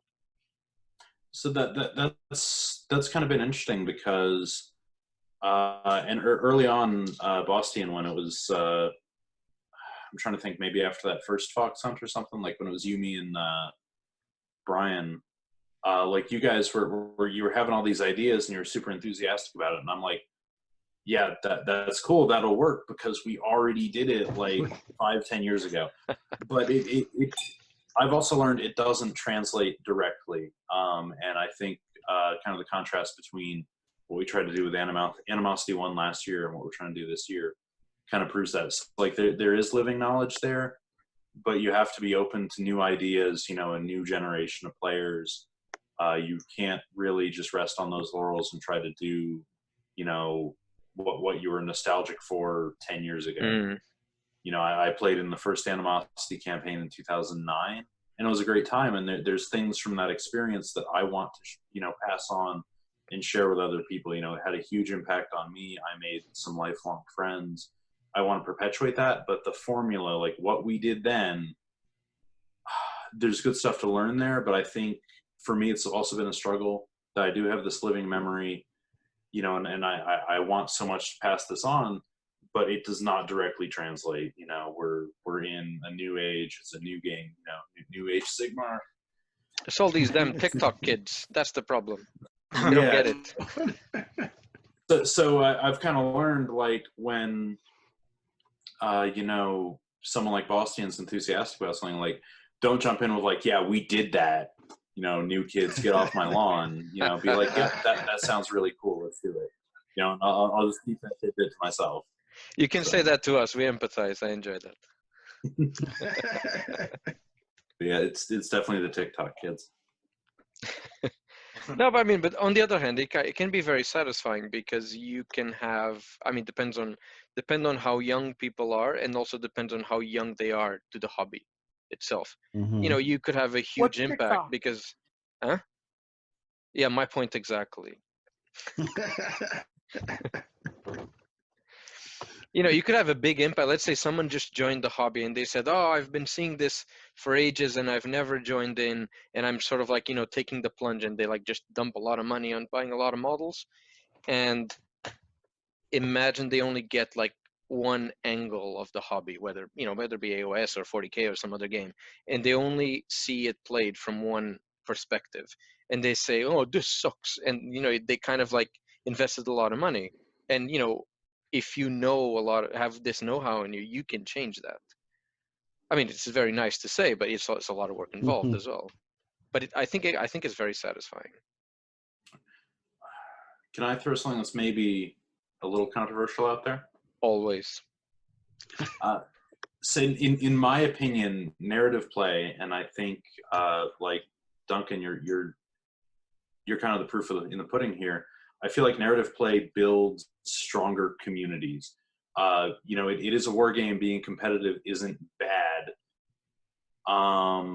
It isn't inherently bad, but I feel like communities, like just what you were talking about, Nuno, kind of made me think of this. I feel like I'm going to generalize here, like your average local game store crowd that's very competitive, like someone gets into it, they spend a bunch of money on an army, and then they get raffle stomped, and it's like, oh, well, this is terrible. And I feel like very highly competitive communities like that sort of knot can be a good community, but it ultimately it withers the experience as a whole. Whereas if you're a little more of filthy casual, you know, people feel more welcome, they just have more fun, and they stick around. And that's kind of been my experience with gaming and with other hobbies as well. I would say I agree with you. In general, I agree with you. I think maybe the way I would describe it is, in narrative, you don't ever really lose. You know, you may end up not having as much of an impact on the bigger story, but you don't really feel bad. You know, that you didn't feel like you've lost something. You feel like, hey, you know, this was fun. You know, I got to do stuff. I got to like screw with the plans of the other players and their goals of the campaign or the event. And you don't there's never a sort of a winner. It doesn't have winners and losers. That's the best way to describe it. Yeah, I absolutely agree with you, Alex, because nothing was worse than in 7th edition 40K. I hate to bring up 40K in an AoS podcast, but in 7th edition 40K, my buddy got into it, and he yeah, I know, right? And he got into orcs, and he was like, yeah, I just bought a bunch of orcs, and some competitive player came up and whooped his ass super bad, and then he was like, you just wasted your money, pal. That's the worst army there is. And I was like, come on, man. He's a new player. And he's like, oh, so he just needs to be put through his paces, right? And just beat like a redheaded stepchild. And I was like, oh, man, you need to die in the fire, man. Yeah, and unfortunately, I feel like that's more, there's certain people on Twitter who would, you know, go to bat with me on this, but like I feel like that is kind of the average in just your normal local competitive gaming scene. You're gonna encounter those people, and they're the people who stick around. And I feel I like, see what you mean. yeah. Because I wonder if the average people are the people who kind of play a few games and then end up not caring. Like they play once in a while, and that actually maybe the majority of players.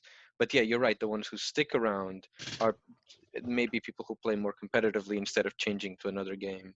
You know, the people like you just described. Like I won't name names, but I can think of names in Martinsburg. You know, in the local shops, and I know who these people are, and they've been around forever. And I know within my own store, we don't really have anyone like that because it's just made clear, you know, if you're gonna do that, you're not. This isn't the place for you. It's not that you're not welcome. But that's good because then people know where to go.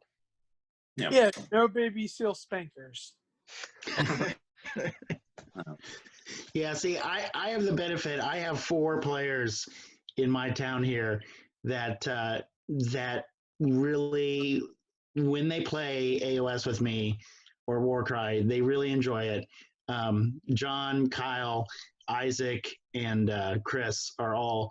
Chris is actually an awesome painter too. I borrowed his Deepkin army for about 6 months and played like several tournaments and events in it using his army. I am gonna paint my actual own Deepkin army this year for Nova.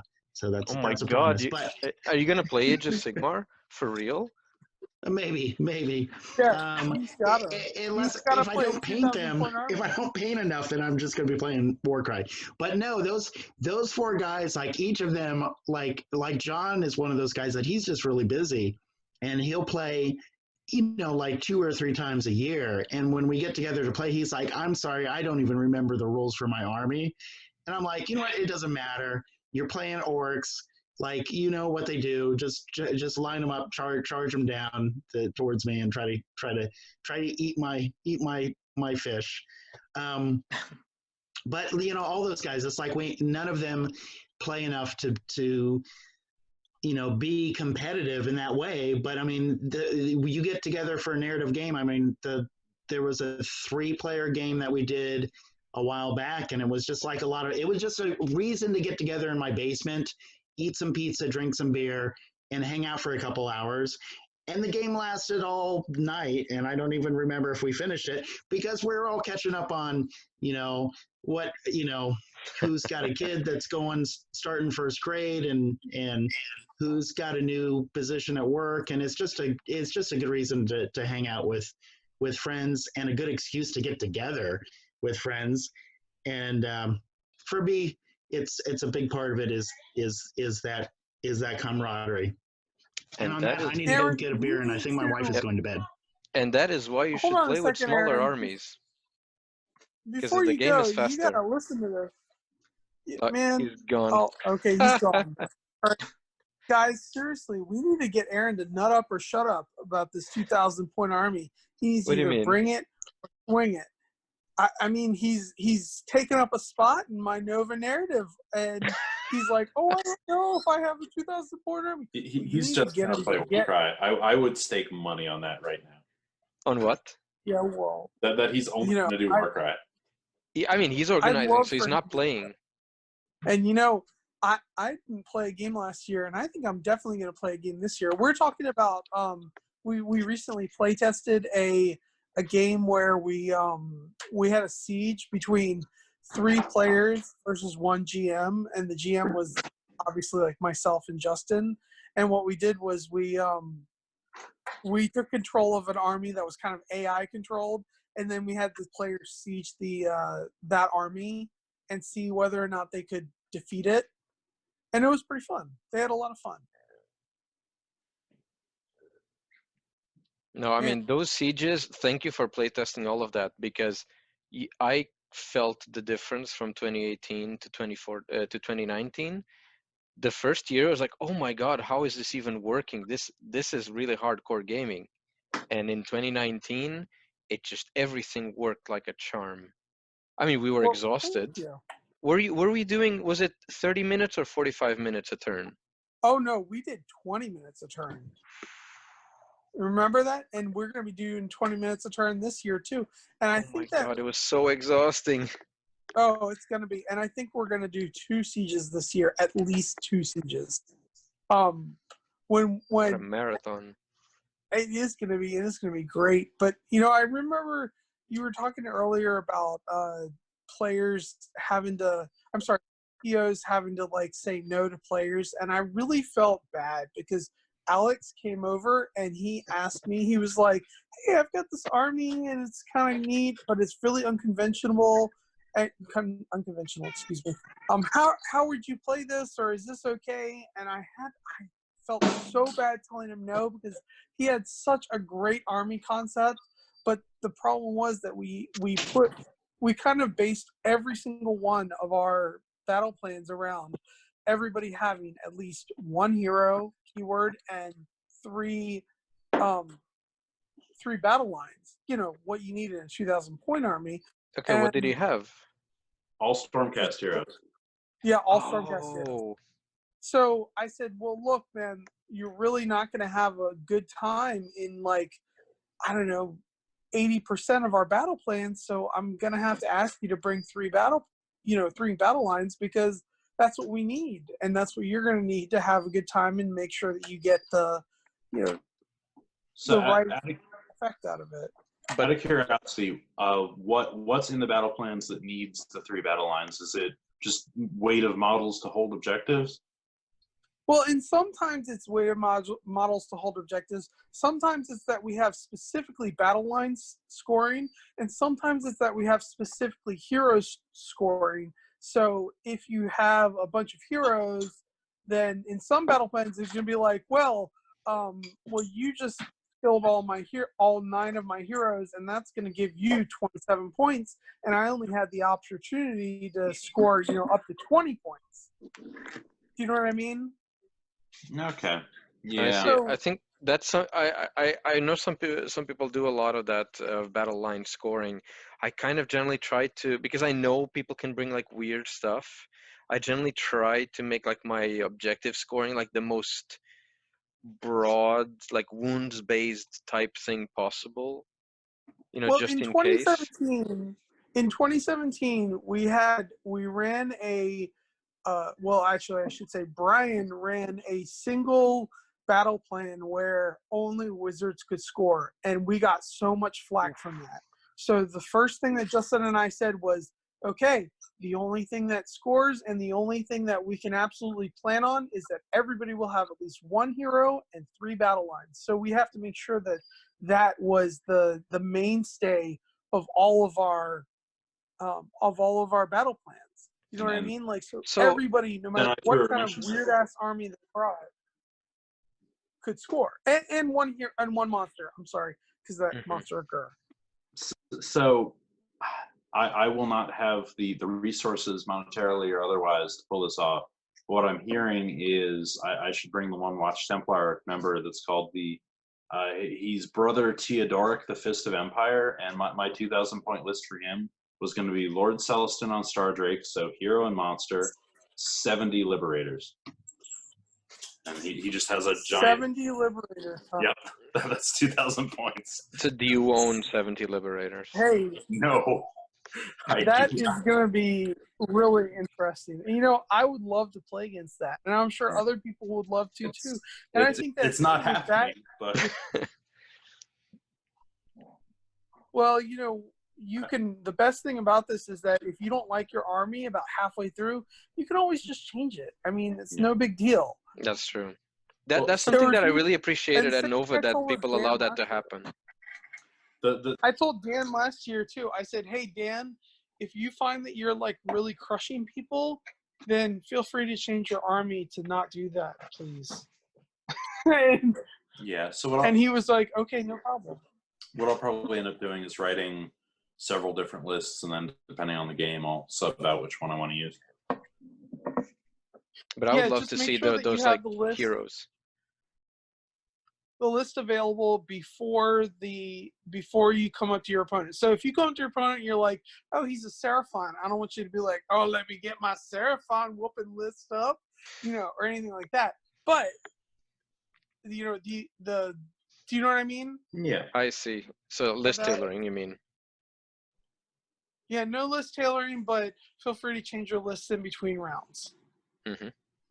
Have it ready before the round starts, and just kind of do whatever you like. And think of yourself, oh well, I want to go over to that table over there. That's going to be the I don't know, volcano table.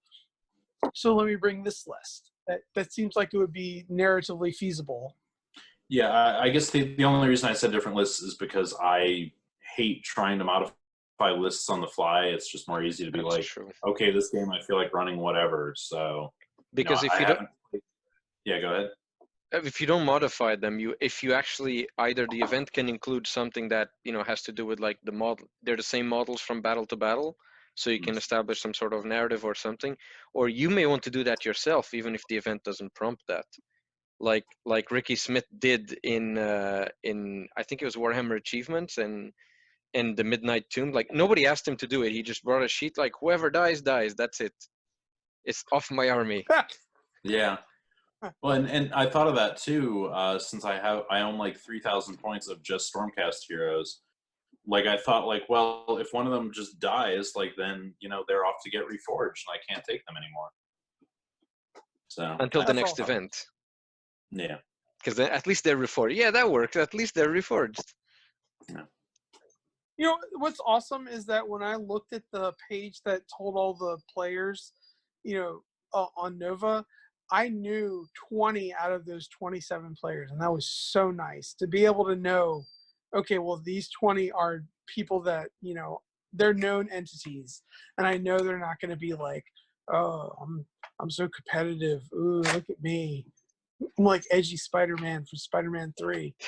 You know what I mean? Thank you for the reference. So actually, let me ask you about that. So, how many places were at the Nova Open last year compared to this year? Same amount? Yeah, we had 27 last year after we expanded, and we have 27 this year.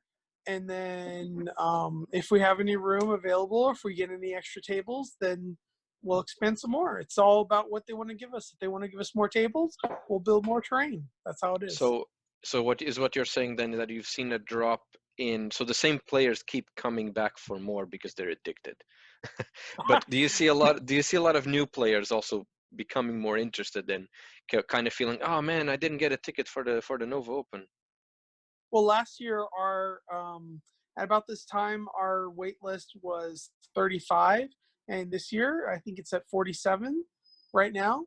So it's pretty, it's doing really well. I think that COVID really has made people cool their hoops on waitlisting stuff because they're waiting to see what happens with it.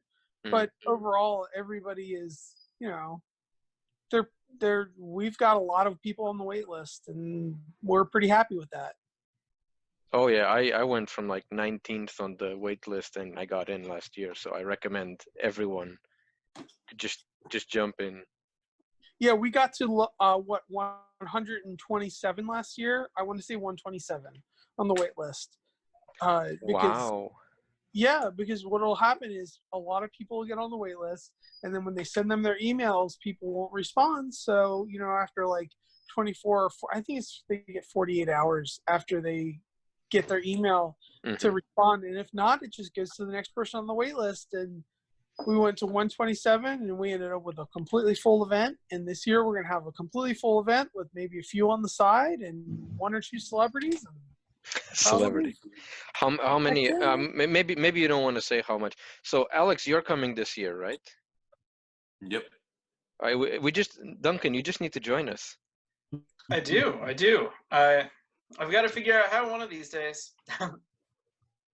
Are you on the wait list, or are you not planning on what's up? Man? Oh no. I don't want to put you on the spot.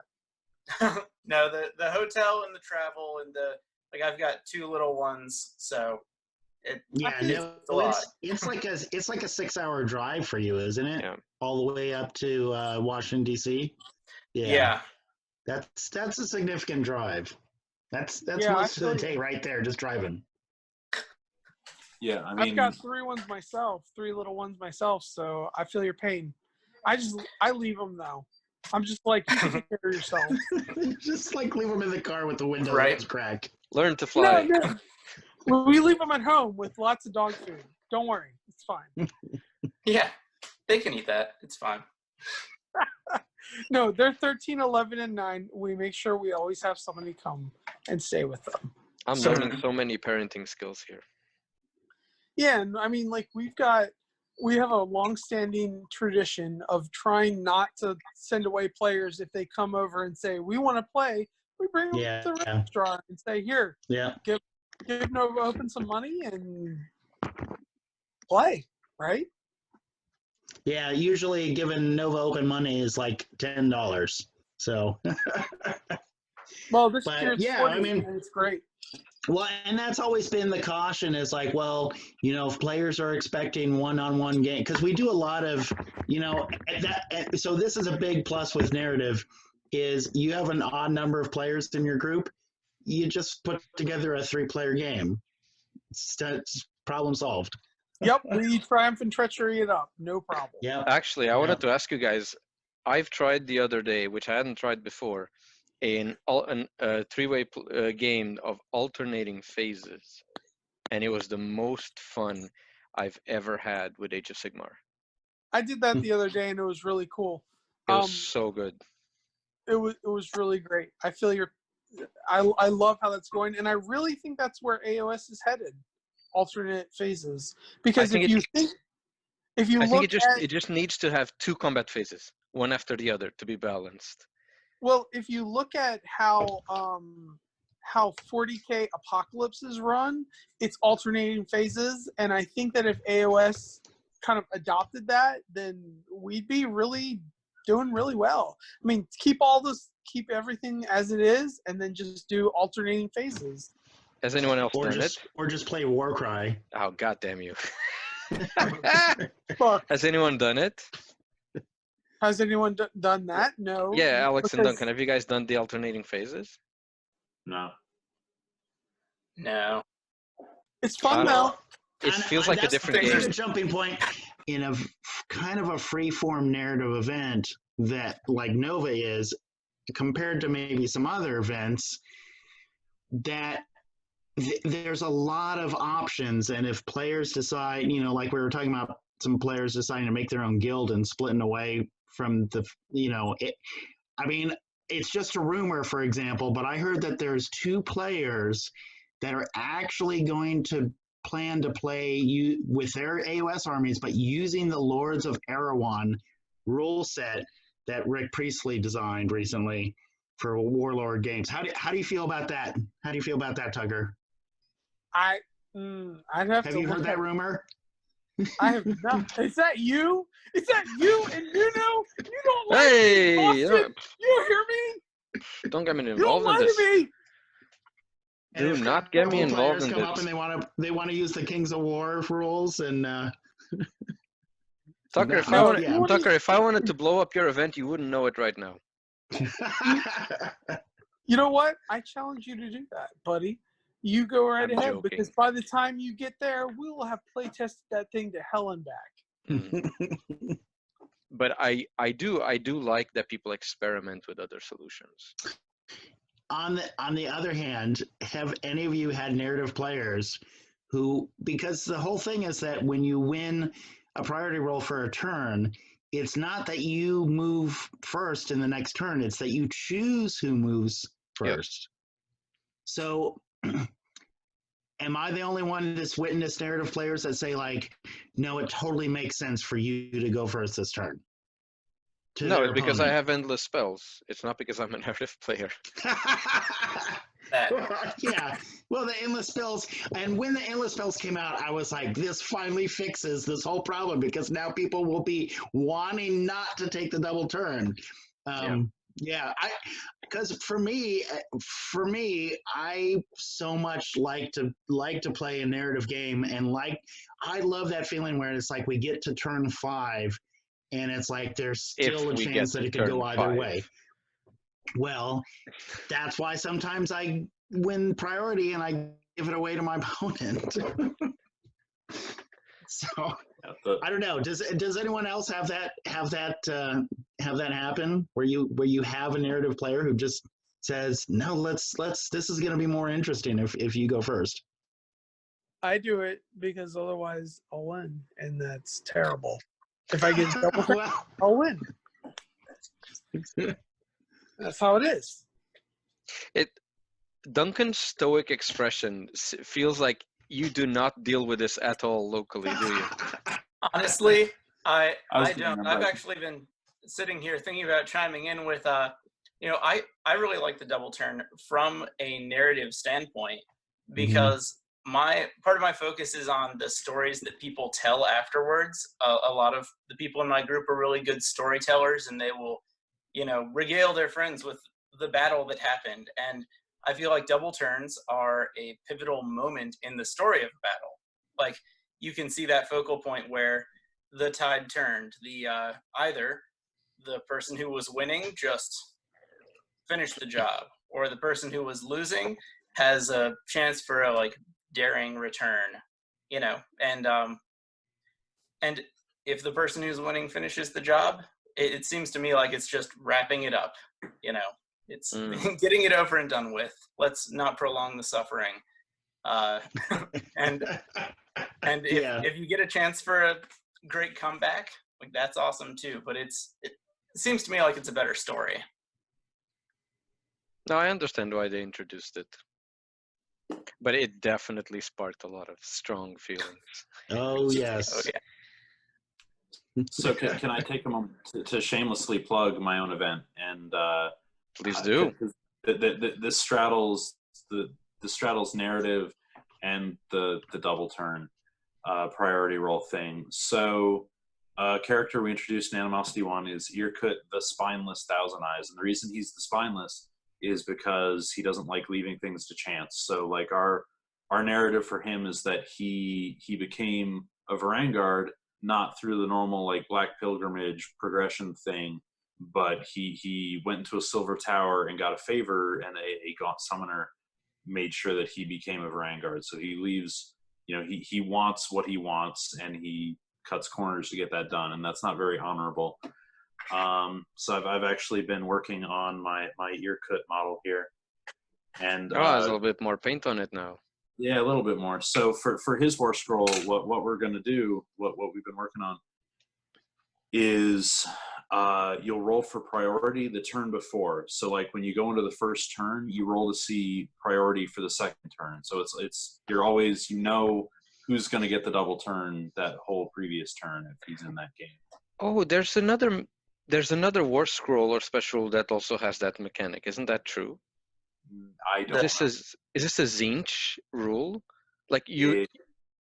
The Slaves to Darkness, Host of the Everchosen battle trait lets you like roll and hide the roll, and on a 4-up you get to choose who goes first or something. And it's predetermined, right? And your opponent doesn't know yet. Mm-hmm. Yeah, I knew I had seen that somewhere. Okay, that's news to me. Actually, I wasn't familiar with that. But yeah, I mean, there's way too many rules these days. rules bloat is real, but it's something along those lines where just try to fix the future. I like that concept. That's all I Hey, had. just remember, in a you go I go thing scenario, like the double turn is rough, but in a like alternate activation scenario, you go double turn is not so bad, right? It just gets diluted completely. It doesn't. Nobody cares. Well, there are. Well, no, hold on. You do get to like activate 2 units at once. Oh So yeah, that it's is useful, but no, but it feels more like the same. How do I explain this? It feels like at that moment you have a aha, I go first, but it's so circumscribed. It's like it's happening in the moment in that. So you charge first instead of me, or I move first before you. It creates small moments of randomness, and I enjoy that more. Well, it's like in Warcry game at turn 1. It's not a big deal fighting for that like all the games of Warcry I've played, nobody is ever trying to add a wild die to their singles to take the initiative away. But when you get to turn 3 on a lot of games, suddenly that can get intense because it's like, if I burn my wild dice, turning one of my singles into a double, you can take it away from me. And then, oh crap, now you're moving that guy first and you're taking the objective and the game's over. Because I've had games happen like that where it's like, who's gonna go first on that last turn? It makes a big difference for achieving the objective.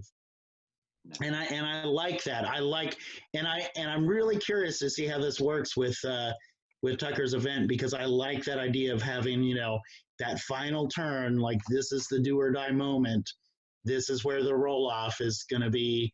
You know, when the one guy rolls a 6 and the other guy rolls a 1, there's somebody jumping in the air, pumping their fists, and another guy crying. That's my favorite part of an air event is when people cry. We're not just gonna like do it because, oh, I think maybe that's the thing. We are gonna play test it, and I mean like 20 or 30 or 40 or 50 games before we actually, you know, implement it and write it into the, you know, battle plan. So it's not like we're like, oh, we're just gonna fly by the seat of our pants here, that kind of thing.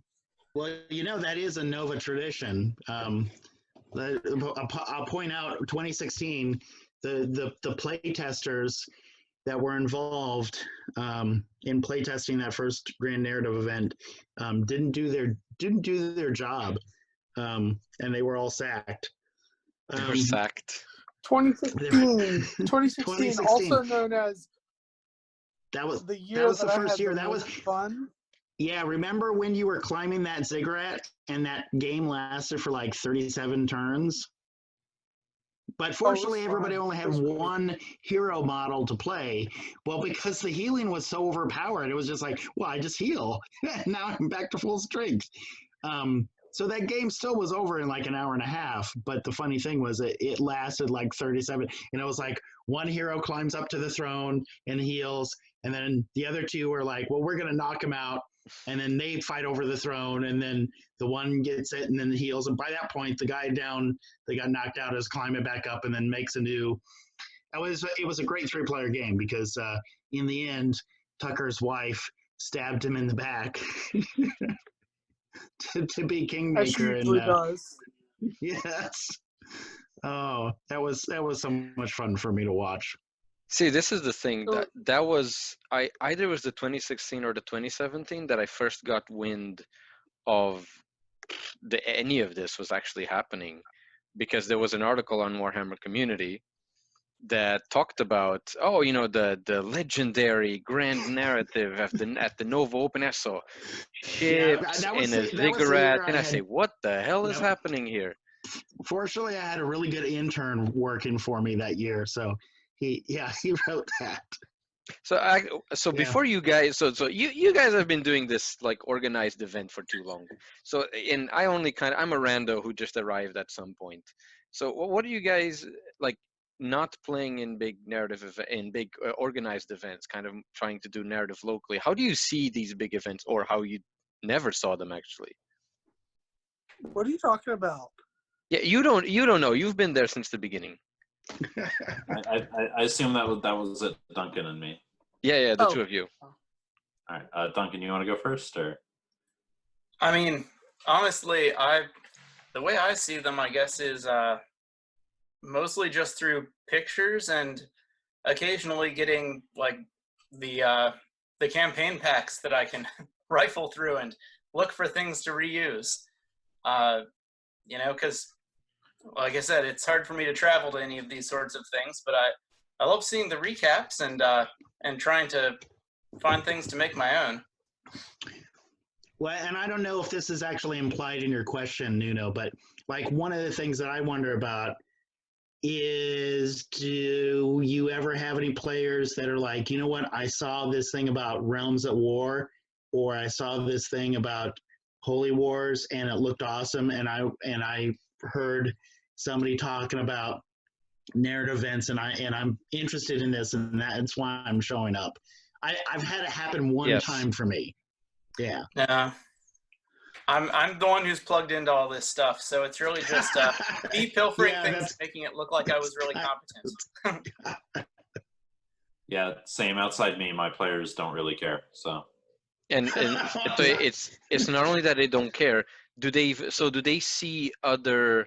Because there's a big difference between certain people that are involved in the match play scene, or you don't know anyone at all and you don't care. And I actually think that's the majority of people. I'd agree with that.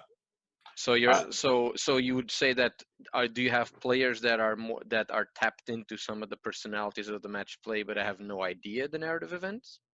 I would agree with that because there's a few people who pay attention to the podcasts and whatnot that'll tell you, well, Reese or whoever is saying this about whatever, and that's why you should take X, Y, and Z and table your opponent. But that generally, I guess, kind of like Duncan, I'm the one who is more aware of the broader community, and like I'll sometimes kick stuff over like, hey, this sort of looks like your thing, check it out, but no one else really pays attention to it locally. So I would have to say that at Nova, we are paying very close attention to the meta as it stands for AoS. The competitive meta. You have to, kind of. Well, we're trying to make it so that even a weak army can succeed at a battle plan against a very, very strong meta army. Because we have them. We're gonna yeah. But do you guys feel? And it's tough because again, there's been debate back and forth about having players submit their army lists ahead of time, so that like a Neo can actually give them advice about maybe not bring your 3 Slanesh demons to this event. But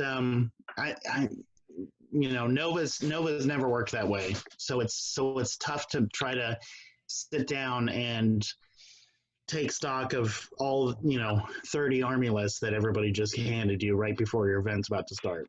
Yeah, who collects army lists? Who collects army lists? That sounds like a lot of work, and I don't want to do it. Yeah. I'd rather make a battle plan where everybody, no matter what their list is, competitive or not, has a chance to win if they play it smart. I like your optimism. See, I feel like Duncan's no points thing had the answer to the meta, but let me tell you, we thought so too.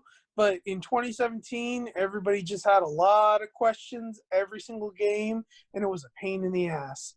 It was a big pain in the butt. Because every single time before every single game, people were like, "Oh, well, can I bring this? And what about that? And it says that we can bring unlimited models. Does that mean I can bring all 120 of my lizard man?" And I'm like, "No, man. It means you could bring like maybe 20 of them, dude. Don't be like that. Come on." So that was my favorite year, my worst and favorite year at Nova, because basically I had all these grand ideas that were developed from the previous year. Again, not really play tested. That was the year, Duncan, that I ran Paths to Glory. So everybody had like a number of slots. So I was doing, you start off with like 8 slots and build your warband from there. And then we had some problems in the GP side of the hall. So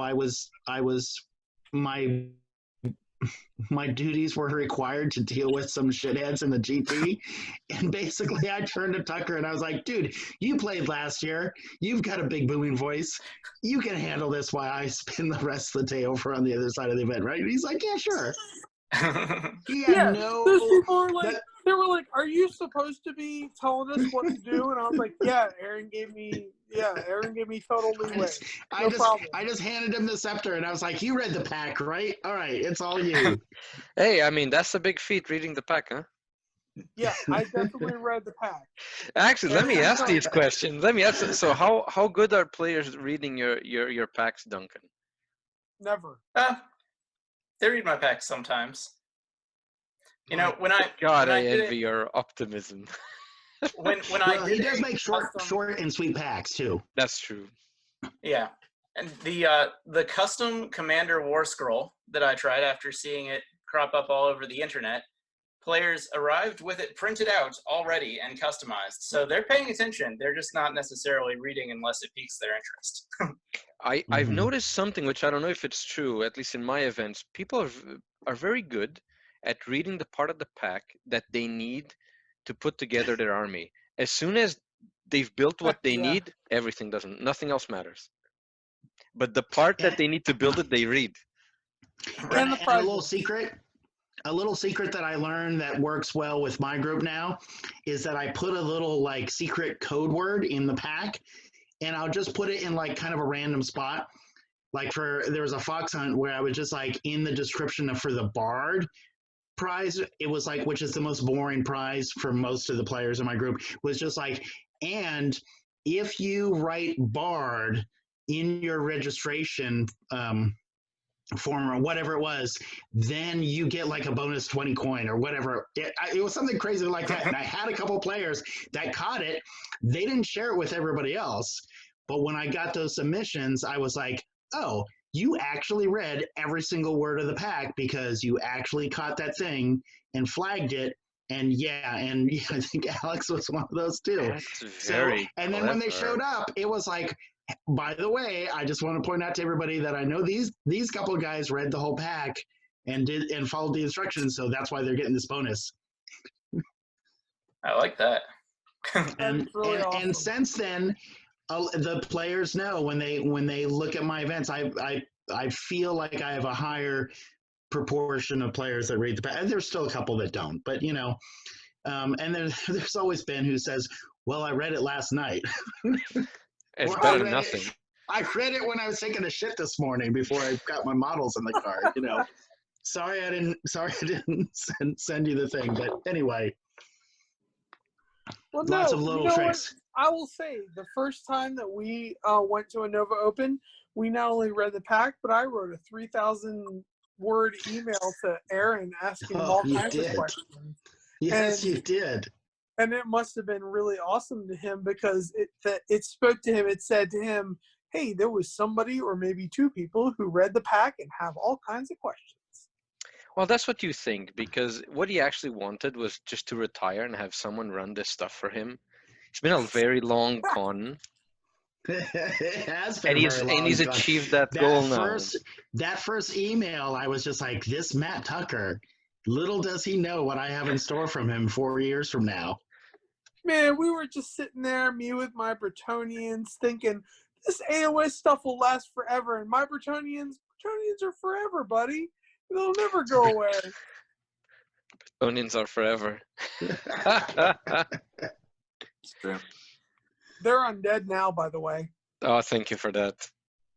Oh, I made them into. I mean, no joke. I made 25 questing knights into 25 skeleton horsemen.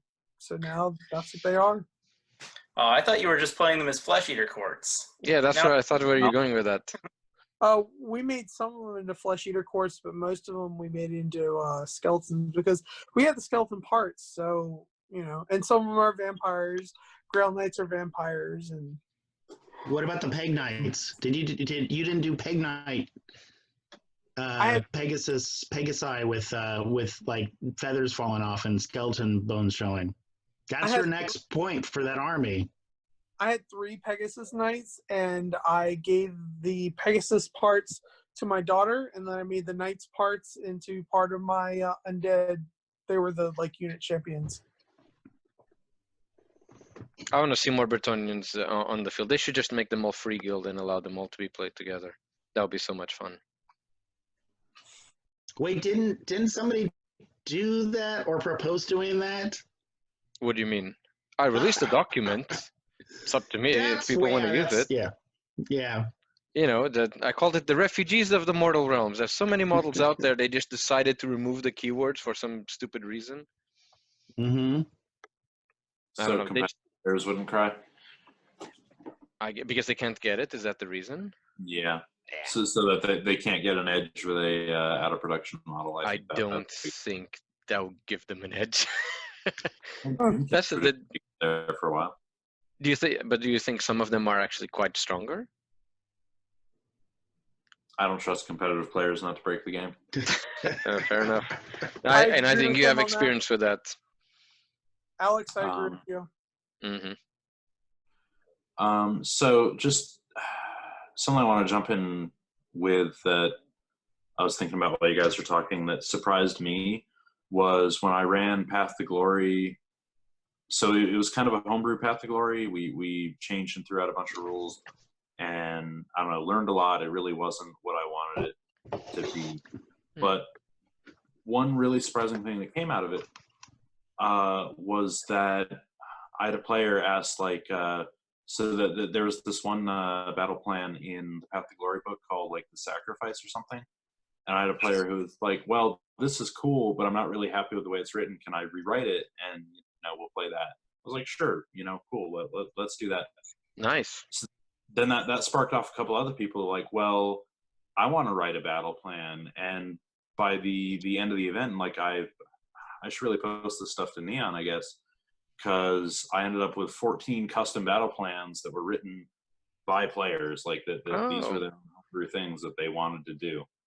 Oh, that is great. I Dog. thought this was going to be like a bad story where everyone just made battle plans that broke the game. That is great. Yeah, do share them. No, we had a few creative ideas. So one was a 300 last stand thing where units respawned, but they always had to take battle shock whether or not they actually lost any models. And we had another one that was, I don't want to say it was Fortnite inspired, but it was Fortnite inspired, or at least Battle Royale, because like the table would shrink every turn by like 6 inches or whatever.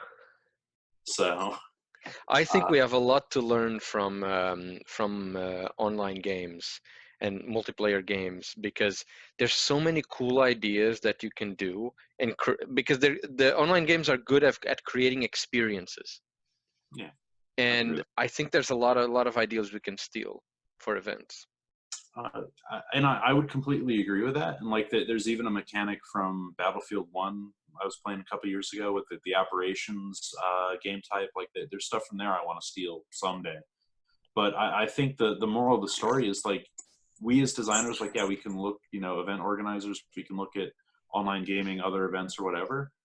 But I think what that really opened my eyes to is, like, don't ignore your own players. Like they know what's going to be fun for them. They're going to have ideas that you're not going to think of. True. So, make sure they can have a voice in your, the event you're designing. And if they want to do something cool, and now I'm not saying that that's a problem with any of us, I think, in the experiences we've described, but it was definitely eye-opening for me. Like, you're just saying about people not reading the pack, and I'm over here like, wait, my players will write their own pack? This is a thing that happens? Cool. I think that's also important to say, because the internet creates these weird echo chambers where you don't understand that somebody else, they're speaking from a place that has a completely different experience. And then you have people like arguing online when they're actually just talking past each other and they're both right. Yeah, that too. So tailoring to your players, yeah, it's really important. Yeah. But I don't know. I mean, sometimes it takes a while, depending on your player base, it takes a while to kind of like drag the feedback out of them. Yeah, and I'd agree with that. I mean, that would have been my 4th event that I ran for the group. So like they know me pretty well. I know them pretty well. We're all pretty comfortable together. Whereas that first Firestorm thing, none of us knew each other. But I definitely agree with like tailoring to your players, because my group is a lot different from Duncan's group. It feels that way anyway. And both our groups are different from what you're going to find at Nova. So I feel like the challenge with narrative play is that one size does not fit all. Like that there is no ITC where like, here's a template, everyone in the world can play it. But that's also kind of the strength of it, is that, each group can do their own thing under the mantle of narrative play, and it can all be really cool and good. And you can learn from each other. There's a lot. I feel like there's a lot more fluidity and a lot more room to do stuff than in something like ITC. And to be very honest, even if you just want to start, let's say you don't know what your group preferences are, and maybe they don't even know it because they've never done it. Yeah. The most basic thing that you can do is some sort of path to glory, like mixed with points that you can kind of, you have the tools to do it, or you can just steal some of Duncan's material because they're really good starting points. They're already written for you to kind of like have a jump in. What's the name of that battle plan that you have?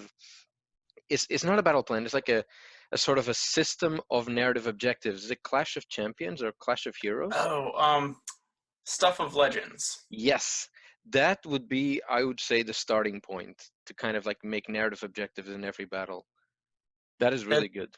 That's actually exactly what I was aiming for. There was a discussion on the Grand Alliance forums about how narrative play can't support pickup games, and I was trying to make it so that narrative play could support pickup games. Like you walk into it, and maybe you have a story in mind, and maybe you don't, but you can just drop in some things that will turn the game into a conversation and get the narrative part of it rolling, even if you don't figure it out till halfway through.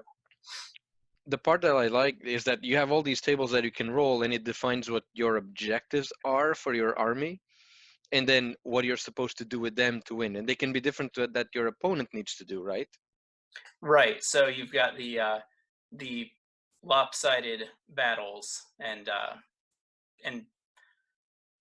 yeah, you're just not necessarily trying to do the same things, and hopefully aren't trying to do the same things, because that wouldn't necessarily make that much sense. I sometimes think that can be even partly achieved just with terrain, or just with the right, just nice objective markers. Because sometimes you're fighting for an objective. It's like, what is there? Like, what do we? Is like is a poker chip on the table, or like something. It can work, but what if instead of that you have a little building, or you have a little altar, or whatever? And especially if it has like the size, like the 6-inch control area. Actually, it's like, I don't know. It's like a market square or something. This is why I'm so excited about my library boards for the Warcry narrative, Nuno, because it's about sneaking in and first you have to find the book, and then you steal it. No, you have to make sure you steal the right book. And I think I'm going to have a table so you roll. Like, the more time you spend searching for the book increases the DRM for the roll. So if you just run in and go like, I think that's the book, and your guy grabs it and runs off, and then you roll and you're like, no, that wasn't the book. We stole the wrong book. Can you That's just the index. Can you run the risk of going mad if you read the book? Oh, yes, of course. Thank you for just adding another table to my battle plan. Simple battle plans, right? That's what a natural one is always going to make your leader go mad, I think, reading the book. So kind of to key off what Duncan was talking about, like more organic objectives, for the last Fox Hunt there, that was a 3 or 4 player game, I forget what, the first round that I played in. Like, Aaron, you tossed some stuff on the table. Like, I think there was like a cask and a gallows and like a couple other things. Like, those were just like, here's objective markers, and then you bustled off to do something else. Right. And like we ended up naming and figuring out like how each of them related to the Wizard Fox. Like, I still have that slip of paper somewhere that we named all of them. Right, and that's and this comes back to why is this game, or more generally, why is miniature wargaming more of a narrative experience than something like chess? And it's because you're not just playing over poker chips. I mean, poker chips work for a tournament, but I mean, and the other thing too that some people have been talking about is that, and I've become a bigger believer about too, is that you can tell a lot of your narrative through the visuals of the way you paint your army, the way you convert it. Like, when you put that army on the table, you can convey a lot of your army's narrative just from the hobby. And I think that's really cool. And like, yeah, exactly like you're saying, like, put down some cool objectives, and that can inspire some narrative in a way that a couple of round poker trips is never gonna do. Yeah, and I- I think actually it might just be that. Maybe that's the single thing that was missing that I think the stuff of Legends really worked well, which is how do you relate to the mission objective? Like, what do you do? How does it look like? How does it look like next to your model? Like, what does your model do with it? Right. Yeah, and I really wanted those to all be like active words where a player says like, I defile the ruin, or I Yes. ensorcel the ruin, instead of I hold that objective. Active words. Yeah, you're right. That's a good design idea. Like you like the objective has to be an action that you then can tell a story about. I like that a lot.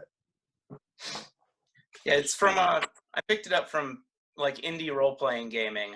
I played a lot of Apocalypse World and things like that, if you all are familiar. Yeah.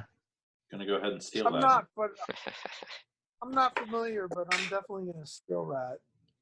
Yeah, Apocalypse World is cool, and it's also been hacked into some other genres too. So, so on a side note, Duncan, are you familiar at all with Burning Wheel and Mouse Guard? Yeah, I haven't played them, but Yeah. I'm familiar.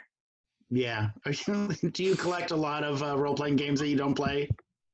Well, I'm certainly aware of a lot that I don't play. I've only bought a handful, but yeah, I was part of an ongoing like indie role-playing game night for several years, Cool. so Yeah. I learned about a lot of them.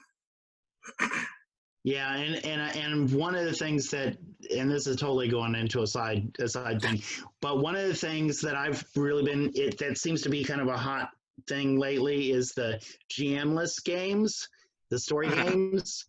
And I have to admit, I went to a camp. There's a camp in Northern Virginia that's called Camp Nerdly, and it's been happening for about 14 years now. And it's basically in Prince William National Park, and they just have like a long weekend in May where there's a lot of designers that do a lot of play testing. So they're like, hey, here's my new game about, whatever, and who wants to play?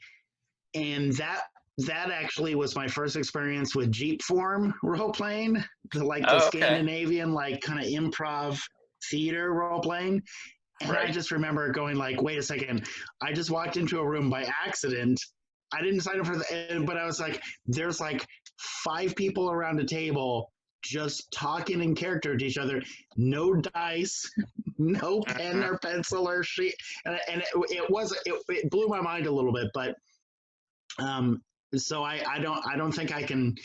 I'm not enough of an improv actor for that kind of role playing, but there's a lot of cool stuff that's been happening, and it's yeah, I don't know, there's a lot of people bringing some cool ideas to gaming and to storytelling, and my big thing that I don't think I mentioned to you, Duncan, but I'm a big fan of just the concept of narrative being a crucial part of human existence. And it just seems like every culture has some kind of variation on sitting around a campfire and telling ghost stories. And for Right. me, I think that's what I really enjoy about like AoS right now, is just the fact that, the models on the table is pretty much like the campfire, and then it's the players around the table that the campfire is what kind of bonds you together. I think there's a lot more Yeah. to explore about that idea. So that's the next episode, right? Right. Wargaming is scary stories around a campfire. Yeah, so congratulations to all of you that we've done this call for like 3 hours. And we're 5 white guys in a room. So why aren't we doing a podcast? Oh. That's what the independent characters said in their latest episode. So that's why I said so you know what's funny is the independent characters, because they have the timestamps. I only listen to the episodes that have to do with like narrative gaming, and I skip that whole first hour. I just go straight to the featured topic. Yeah. I don't even know what the stuff looks like. Is this the tank with the stained glass window on it? Because that's all tanks I look all the same. recognize. So, so Yes, I do. so- Except some have stained glass windows on them. so let me. Oh, that is a pretty tank. I love that tank. To be very honest, I thought about buying that tank to be the base of my cog fort. I don't know. Did I tell you this, Matt? Oh. I'm building a cog fort. I could see it being like a luminous for like a Free Cities army, maybe. I didn't buy Or an not actual a kit. luminous. Yeah. I bought like a bunch of bits, like some sort of like traction wheels and the legs of a knight, a 40k knight. Let me ask you: is this the wrong time to say that I have I have about double the amount of 40k stuff that I have AoS stuff? Is that Get out the of wrong? here! No, it's just that I'm an ignoramus when it comes to that. And if I'm listening to an AoS podcast and people start talking about 40k, there's a little bit of like, oh, I'm learning things, and then I cannot follow. I tune out. Yeah, I tune out. Now, on the other side of things that we have talked, well, and that That's I a know that's party an Imperial model. Knight, and that is the scale for the Aeronautica Imperialis game. So it's Titanic. actually tiny. Yeah. You mean the new epic? Yeah. They should just mix it all so and be done with it. I've been talking to Nuno because I've been talking to Ian, the guy that does the Necromunda narrative at Nova. And I really want to do a show where we get like a couple of 40k, 30k, whatever, War Machine guys and talk about, because my big thing is I see a lot of divisions between the different systems. I see it in Nova and I see it elsewhere. Like I want to run more. Well, here's my big vision, or whatever. My big idea is I want to see miniature wargaming clubs a little bit more streamlined in our communities, and I want to see I see the Ruritans and the Rotarians and basically old people clubs that their big thing is that they have some kind of big pancake breakfast and they raise a bunch of money for kids with cancer or whatever, and they look really awesome. Why can't more guys like us have those kind of events too? And why does it why can't it be, have a gaming event that crosses and have War Machine guys playing next to AOS guys? You mean a convention? Or, Oh, I'll tell you why. like a Let me convention, tell you yes. why War Machine guys cannot play All next right, to AOS War guys, Machine because War guys is Machine a bad guys don't- example. Just I know. You have your prejudices, but my point is, we all love to there was a lot of animosity between the Ninth Age guys and the Kings of War guys and the they aren't AOS even guys. human. Those people aren't even human that play that game. But we all get together. The thing, 99% of what's in common is we paint little elves, and then we roll dice and pretend they're fighting each other. I mean, come on, it's the same. They don't paint. Same What are you level talking of about? ridiculousness. They don't paint their models. They have 12 of them, and none of them are painted. Well, I think Alex is somewhere where the Xenos can't get him. The War Machine guys in our community, they play with unpainted models and no terrain. They play with felt squares. Oh yeah, that really hurts. I can't deal with it. I mean, the work that you have to kind of set all up. At the same point, the food machine events raise a lot of they're popular and they raise a lot of food for food banks and they make them look awesome. So I don't care how awesome AOS models are painted. AOS community isn't doing really much of anything. I mean, if Nova Open is yes, it's a big con, but I mean Nova Open is It sounded like you're saying something else. Yes. Wow. Okay, but Aaron, Aaron, have you considered? I wouldn't mind seeing. Yeah, go ahead, Alex. Oh, wow. A 5-minute that's setup. awesome. Oh, wow. Thank you. Oh, that was That's totally awesome. worth it. That was totally worth it. You are my new best friend. So work Aaron, box. you were saying about the charities. Well, My take is this. It's not just the charities. What I'm aiming for is I'm saying like I feel like, you know, because I've been working with the library doing the teen gaming events and stuff. There's more. There can be more to. I guess it's just like that kind of like trying to fight that stereotype that we're all a bunch of like white guys in a basement doing a podcast and being nerds. Like we care about our communities, just like the old white guys that go to Ruritan breakfasts at IHOP and stuff. So that's all. Okay, I agree with you. Let me first say that, but I don't think a bunch of white guys in the basement recording a podcast imply that you don't care. But I see where you're going with this. Let me put it this way. It's already hard. I'm not disagreeing with you, first of all, but it's already hard if you're trying to gather people for a narrative event as opposed to just a gaming event. Right. And then, because, people come to my event, but it's not a lot of people. And sometimes I think most of the times I've had less than I wanted.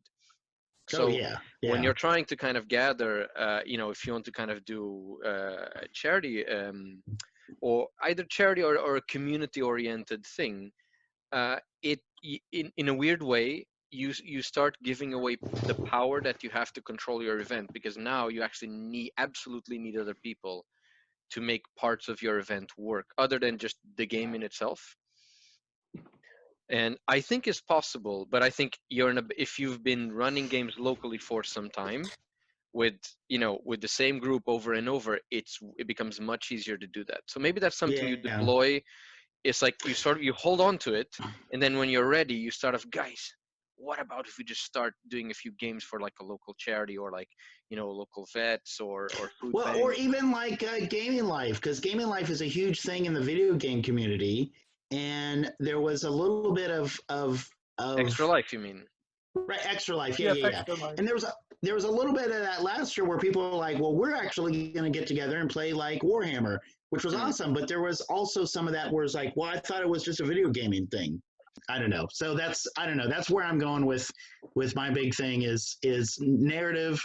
Wargaming is important to me, but my big goal for this year is to try to do more stuff that's related to charitable events and not it being revolved.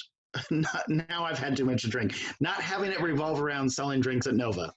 Put it that way. So I mean, hey Duncan, man, I love your T-shirt. That is so awesome. Oh, what, Spider-Man? Yeah, that shirt's awesome. Well, thank you. Appreciate it. Hey, guys, it is my bedtime. So I bet. Yeah, we need. Thanks for having we should. me on. All right, thank you all for joining us. And thank you, guys. From all of us, we want to say to you at home, happy narrative gaming. Happy narrative gaming. Thank you, everyone. Bye-bye. It was nice to meet you, Duncan and Alex. Good night, Duncan. Nice to meet you. Thanks for joining us. Thanks for having me. We love you. Definitely. This is long overdue.